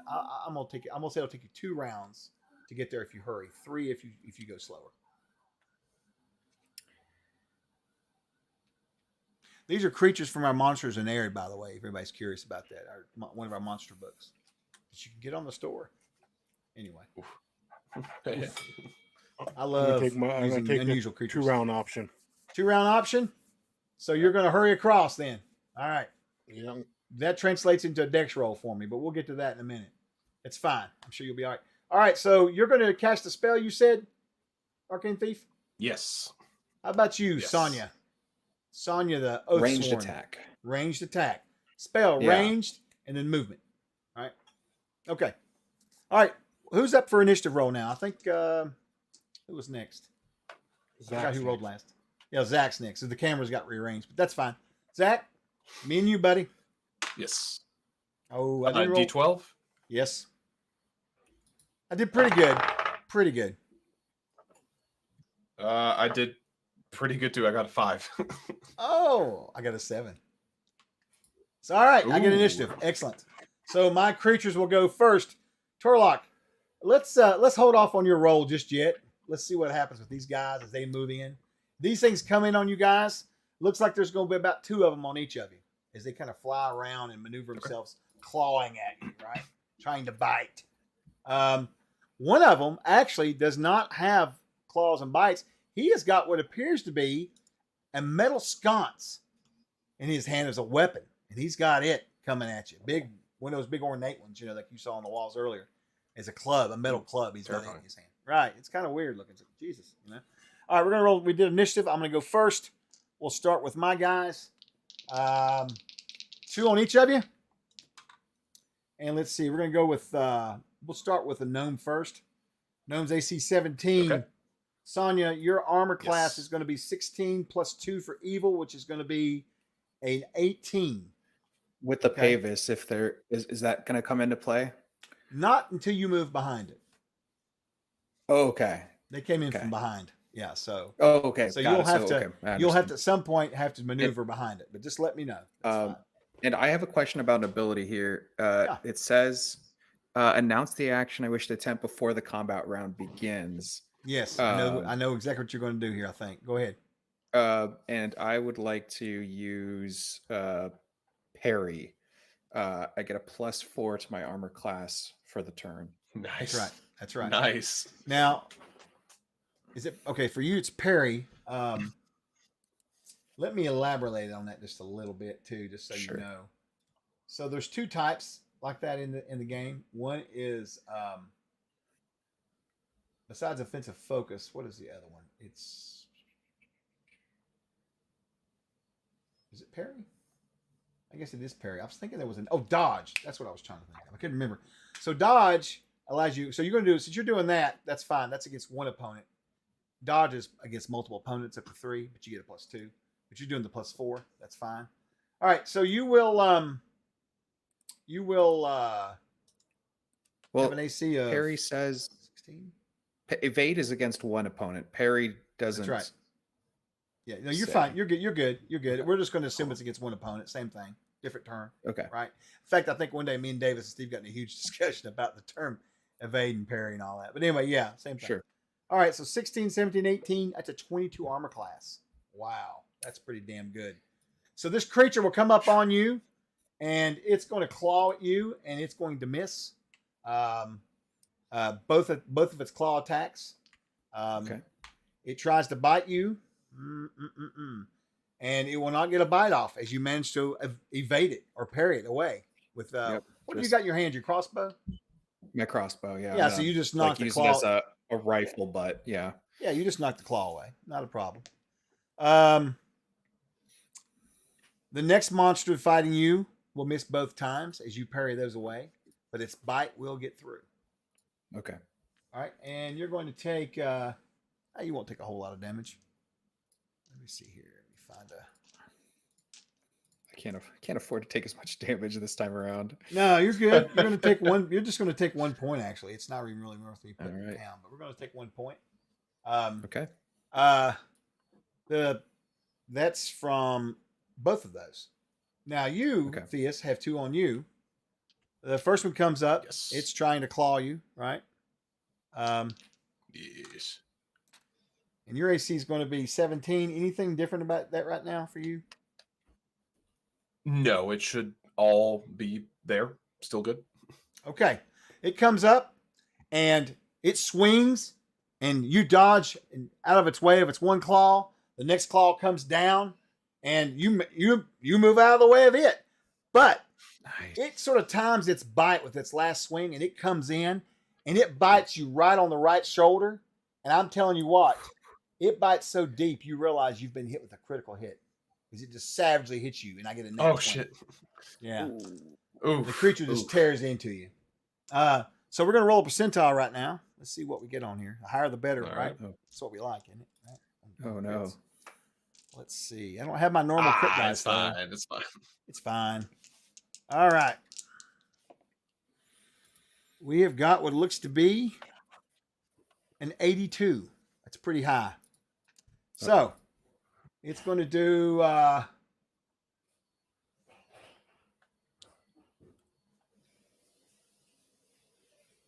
going to do 9 points of damage to you. All right. Okay. It's also going to, when it bites you, it pierces your shoulder, causing you to bleed. You're going to bleed a point, a hit point, 2 hit points each round. Okay, because this is sort of a serious bite. So you've got a bleed on you now, right? Okay. So you're going to take a total of 11 points of damage, right? Which will put you to 16 with the bullet. No, it won't. That's wrong. That'll put you at. I took 9. I'm at 16 points right now. I've taken a total of 12 over. Right, the but session. you also get 2 for the bleed too. Mind. But you also get the 2 for the bleed too. Oh, 2. Oh, I thought it was from subsequent turns. Gotcha. Both. I just do it separate in my head. Fantastic. So that puts you at what against 14? Right. 14. Oh, no. All right. Is this thing the blood's just pouring out where it punctured you, right? The other one, right, has this thing in its hand. It lets out a howl. The most inhuman thing you've ever heard in your life. I mean, it's terrible. It's almost like it dredges up pain and darkness, memories from inside the back of your brain. And you just, all these horrible thoughts that you have encountered in the past over the years adventuring come out all at once on you. I need all three of you. Can you please give me save and throw? Let's do wisdom. Let's do wisdom. Right? I got 7 secondary. 7 secondary. Yeah, 17 secondary. All right. How about you, Torlock?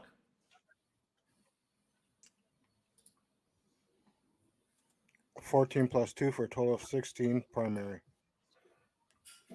Actually, you don't have to save. I'll take that back. You're not within range of it. You hear it, but it doesn't affect you. All right. Okay. So you guys are going to be shaken. This thing is terrifying because the whole time you're fighting from here on out, you've got images of things you've seen in the past that just terrified you. You're going to be fighting at a -4 with all rolls from here on out. Okay. At least until the is it like Go ahead. if we kill it, is that something that destroys? Oh, more the, than certainly. It will go off eventually anyway once the effect is over. Okay. I just don't typically tell you how long it is because you shouldn't know. Okay. So, I'm all about the no metagaming. Anyway, so yeah, -4 for you guys. All right, so they come in, they do their swings, they do all this.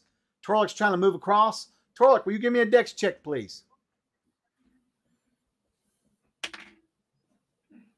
Sets off Carlon. They're probably used to it by now. They're used to a lot of weird noises from my house, Manfred. I promise you that. Sometimes we do it on purpose. Anyway, sorry, go ahead. Roll the 12. Roll a 12. All right. 12 prime or non-prime? Secondary. Okay. All right. So back to you guys. You were casting a spell, right, Theus? I was going to. I'm curious if I can pivot and do something else if possible. It's fine. Absolutely. If not. Absolutely. We're here to have fun. Okay. Have at it.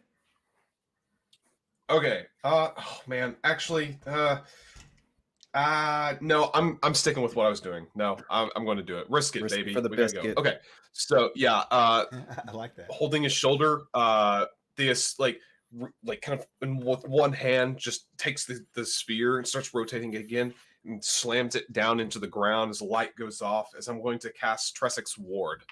I think all 4 of them are within range of me, correct? Yes. Well, I mean, they're within 10 feet, so there you go. Right. So I would need all of them to make an intelligence save. I don't like where this is going. I love where this is going because I just got my ass handed to me.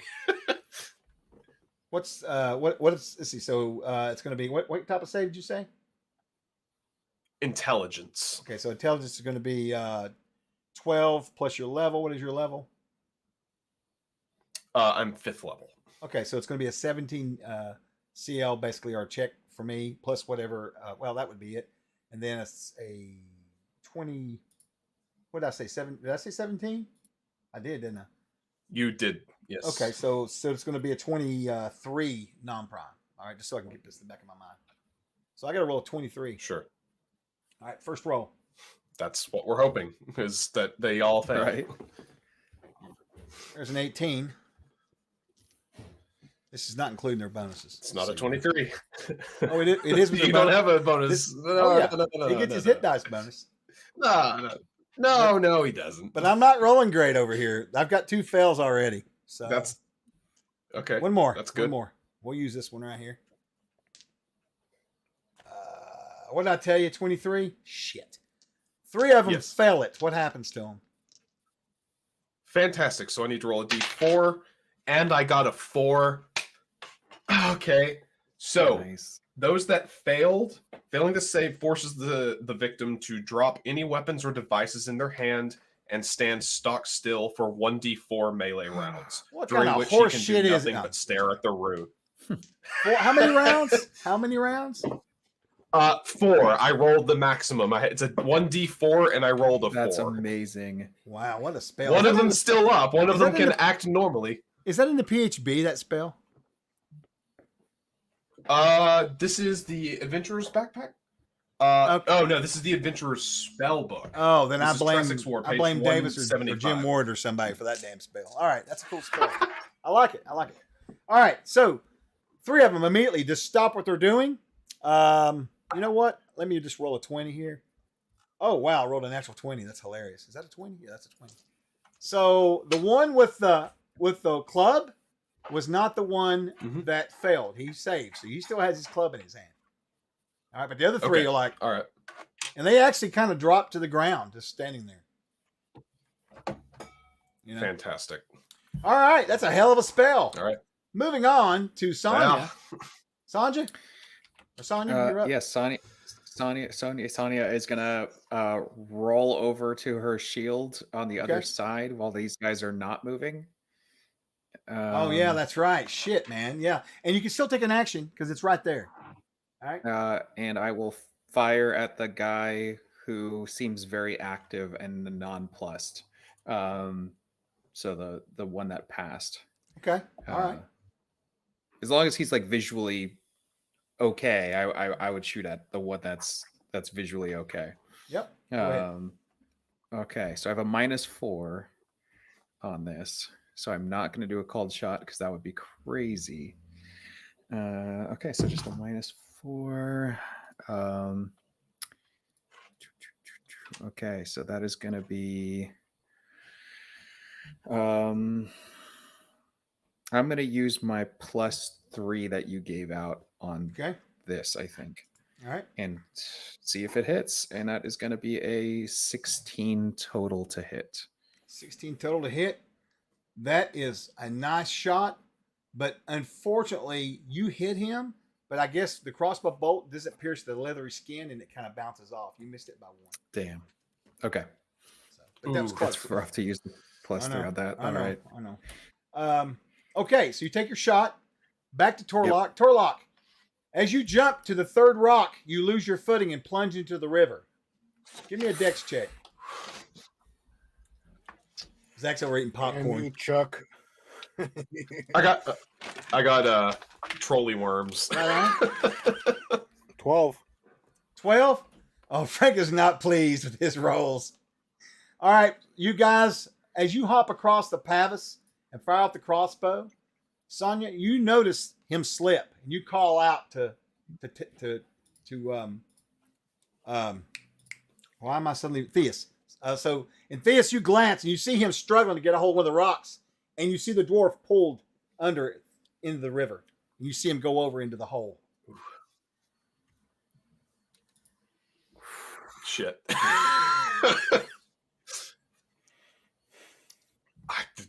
Not much we can do right now. No. So we're going to do a next round of initiative, right? And I think you're up, Frank. Oh God. So you can still roll initiative even though you're swimming, right?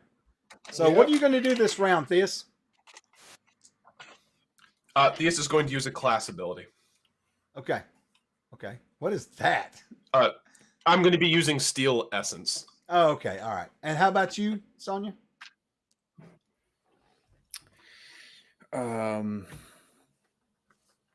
Ranged attack. Yeah. Okay. All right then. Yeah. You ready, Big Daddy? Let's do it. Oh no! Oh no! The rolls continue. Oh my God! You rolled a 2. I rolled a Yes, 4. Rolled a 4. Oh dang! All right. So the one that's able to do something will come after. He will fly over above, right there, just kind of glide over you two. He will take his weapon and he will swing it one-handedly at Theus. 18. All right, Theus. He's going to do a Are little you bit sure of it damage. wasn't an 8? Positive. You guys Thanks- see that little fist pump there? A little fist pump by the castle. No. Yeah, I know. He was so excited to kill my character. I am not killing anyone's character. I am merely bringing out. Well, the you say that. consequences of We're halfway actions. there. Well, let's see what happens here. It'll be fine, I'm sure. All right. That sconce is just basically a mace, is what it is. So he's going to do 10 points of damage to you. Oh my god. Okay. We All are right, actually as he whacks you, not right? okay. Right. And Yeah. he tries Yeah. to come across with his claw coming down on you. He's got left in his left hand. Let's see if he gets you 17. I mean, this might be it, gang. This No. Another Don't be that way. fist beats it. It wasn't a Another fist fist pump. pump. It wasn't a fist pump. This Yeah. is a fist pump. This All right. this It was like- this is probably it, gang. I'm telling you right now. This And you're bleeding. Okay, you will see, Sonya, you will see the creature come across and claw him, and you'll see your friend kind of look at you and kind of fall down, and blood's come out of his mouth as he's looking at you. He seems to be breathing. He tries to say something, but he can't. All right. Okay. yeah. Luckily, the creature has a third attack left, which is its bite. And your AC is a 16, I believe. No, an 18. Evil. 18, and I would choose. I'd continue to choose parry. So 22 against one enemy. Okay, here we go. Let's try it and see. 18. Oh my god. But you've got more hit points than him. You should be fine. As he bites you, and you're going to take 5 points of damage. Oh my god, he beat a 22. Holy shit! Yes, because I rolled an 18. Oh my- I had six, I had Holy. 23. Yeah. Oh god. Okay, 6 points of damage. Yes, sir. And Okay. that will pull you down to what? 18. 18 points of damage. What would you like to do at this 18. moment? You know the dwarf has fallen through the hole, pulled through the hole. You see your friend laying at your feet, bleeding out. I'm gonna give my friend my healing potion. Okay, so here's the problem with that. That's no problem normally, but that means you would have to get out of your pack, which would take a few minutes, and you've already performed an action. You're dodging this thing, right? So it would have to be some sort of simple action. Well, parry is something that I choose at the top of the Oh, initiative. I remember now. That's right. For Oathsworn, it's Yep. something you can do as a bonus action. The only class Right. of the bonus action in the game. I remember that. Yeah, no worries. So you whip your pack out. You've probably got this stuff easy. We can find it, right? You get a potion. I have out. almost no belongings in my Yeah, life. right. So what are you gonna do with the potion? Give it to my ally. All right. He's gonna try and pour it down his throat and all that good stuff. Yep. All right. So you over here spoon feeding him. What's the potion do? 1d8, right? 3d8 for the big one. 3d8. Okay. All right. Go ahead. All right. It is only 7. Sorry, bud. It's all right. 7 points. You get that puts you somewhere. You'll pour it down his throat, and I was you'll about to see say, his, Chuck. I'm not. Yeah. you'll see his wounds heal a little bit. I was- But he seems to be still kind of laying there. So you can Am tell I- now that he so was when- close to death. So as I understand, are we watching a Torlock? Is he He's being gone. pulled He's gone. by the current, Yeah, he went down the hole. and he went down the hole? I'm gonna use my movement to join in the water and let the No current shit! take me. That is awesome, dude. So you're gonna learn just hop in the water and go down the hole too, huh? Yep. All right. I know an escape situation when I see it. This feels good. So you run and leap in the water. The water pulls you into this hole and you go down. You're not able to see your friend who lays there being ignored by the creatures because they assume he's dead. You will Right. come, you will eventually wake, you will come back to where you can get up, Zach. But unfortunately, you will be devoured by them once you come up away. So you miss out on that part. You don't see them get devoured by them because they will literally rip him to pieces and eat him just like they're at KFC, right? And you guys will hop down the hole and you will appear. Oh, wait. We will talk about that in our next session. All right. We're going to leave it right here. Oh my God. All right. God. Good session, guys. That was right, awesome. Woo! I'll make up a new character, I guess. You'll know, make it it out. happens. In the river. Yeah, that was a homage to Steve, our CEO. He likes to use rivers in his games, and I felt like I needed to do one in his honor tonight. I didn't expect what happened. I figured you'd make jokes and we'd go on, but the dice and the story determined the fate, I suppose. But I really enjoyed it. Yeah. Oh, it was a great adventure. You guys did Jeepers. great. I loved it. I had fun. That's Yeah, fun. this is a cool system. Oh, yeah. It's intense.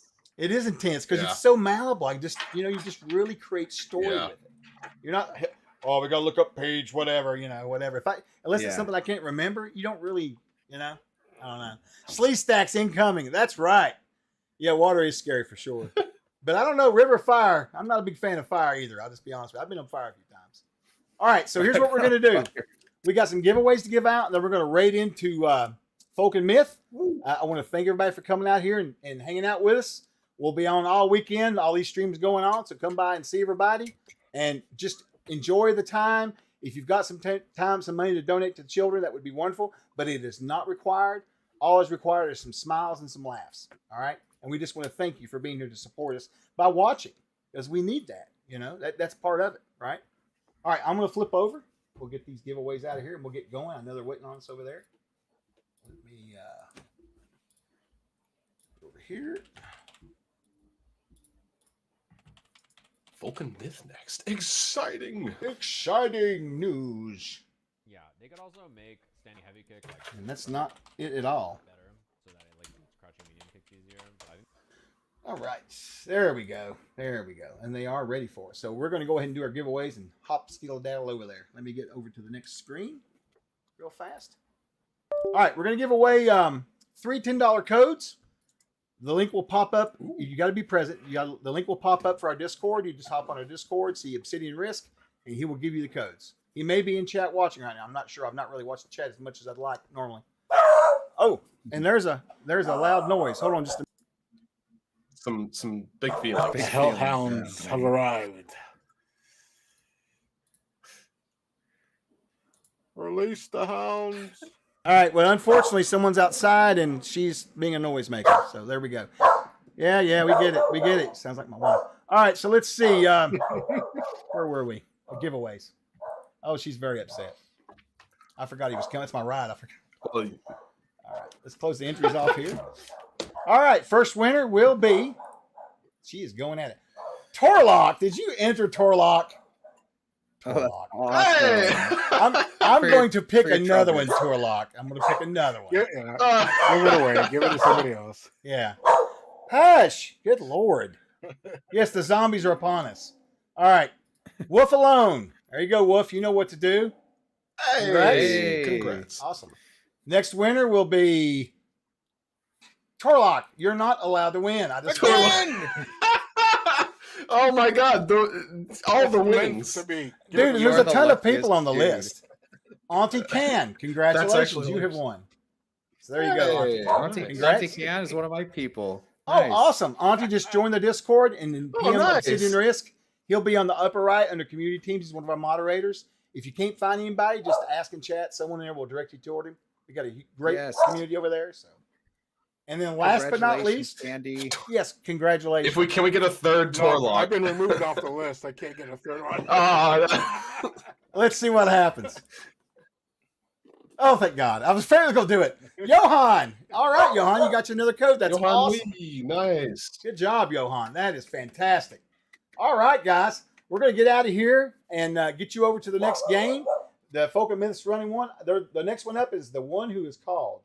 Ooh. Oh, and I think Kurt's running that too, my buddy Kurt. Kuvanek. Nice. You'll see him when you get over there. Ooh. Let me switch back over here so we can get the raid started up. Get them a nice big raid. Hey, Lord Everybody- Gasumba. Oh, is Good to Jay see in? ya. Hey, Jay. How's it going, buddy? How's it going? Let's get this raid started here. This is awesome. This was Thank such you, a everybody, awesome for game. watching. Yeah. It was a lot of fun. It was a lot of fun. It was a lot of fun. It was a pleasure to have my character get absolutely dunked on. But you didn't. You weren't out. So canonically, you live on, my friend. Canonically, I made it. I'll return as I didn't waste my best Theist the potion White. for just any gnome. All right, let's try this and see if I can get this to work now. It was not. I used a KVM switch, and it was not acting right. All right, there we go. Oh, that is not fucking myth. That's some kind of dribble. Oh, it was the riddle from earlier. What did y'all think about that riddle? It was a pretty good one, wasn't it? That was pretty good. Yeah, it's funny. Like I thought even at one point I thought of ship, but I was like, no, it was the upright. The upright thing was what threw me off. It was like if it was on if it was standing upright or something like that. Yeah. I was like, it's not a ship. Ships don't stand upright. I don't know, but I was like, I thought of ship. Yeah, and every I was time like, I thought I had it, another line was like, nah. Like, that's a good riddle. That's a good riddle to keep you guessing. Man, my dogs are going ape That shit. was. There's nobody. He left. I don't know what they're up to. There's wind. All right, everybody, we thank you so much. Guys, it was great. I hope we can do this again. It was a lot of fun. We should do that. Yes. All right. Yes. So we're going to get out of here. We're going to raid into Folk and Myth, hang out. We'll have a lot of fun. And Trozai, everybody have a great weekend. We'll see you tomorrow. Hopefully. Trozai. All right. See you. All right.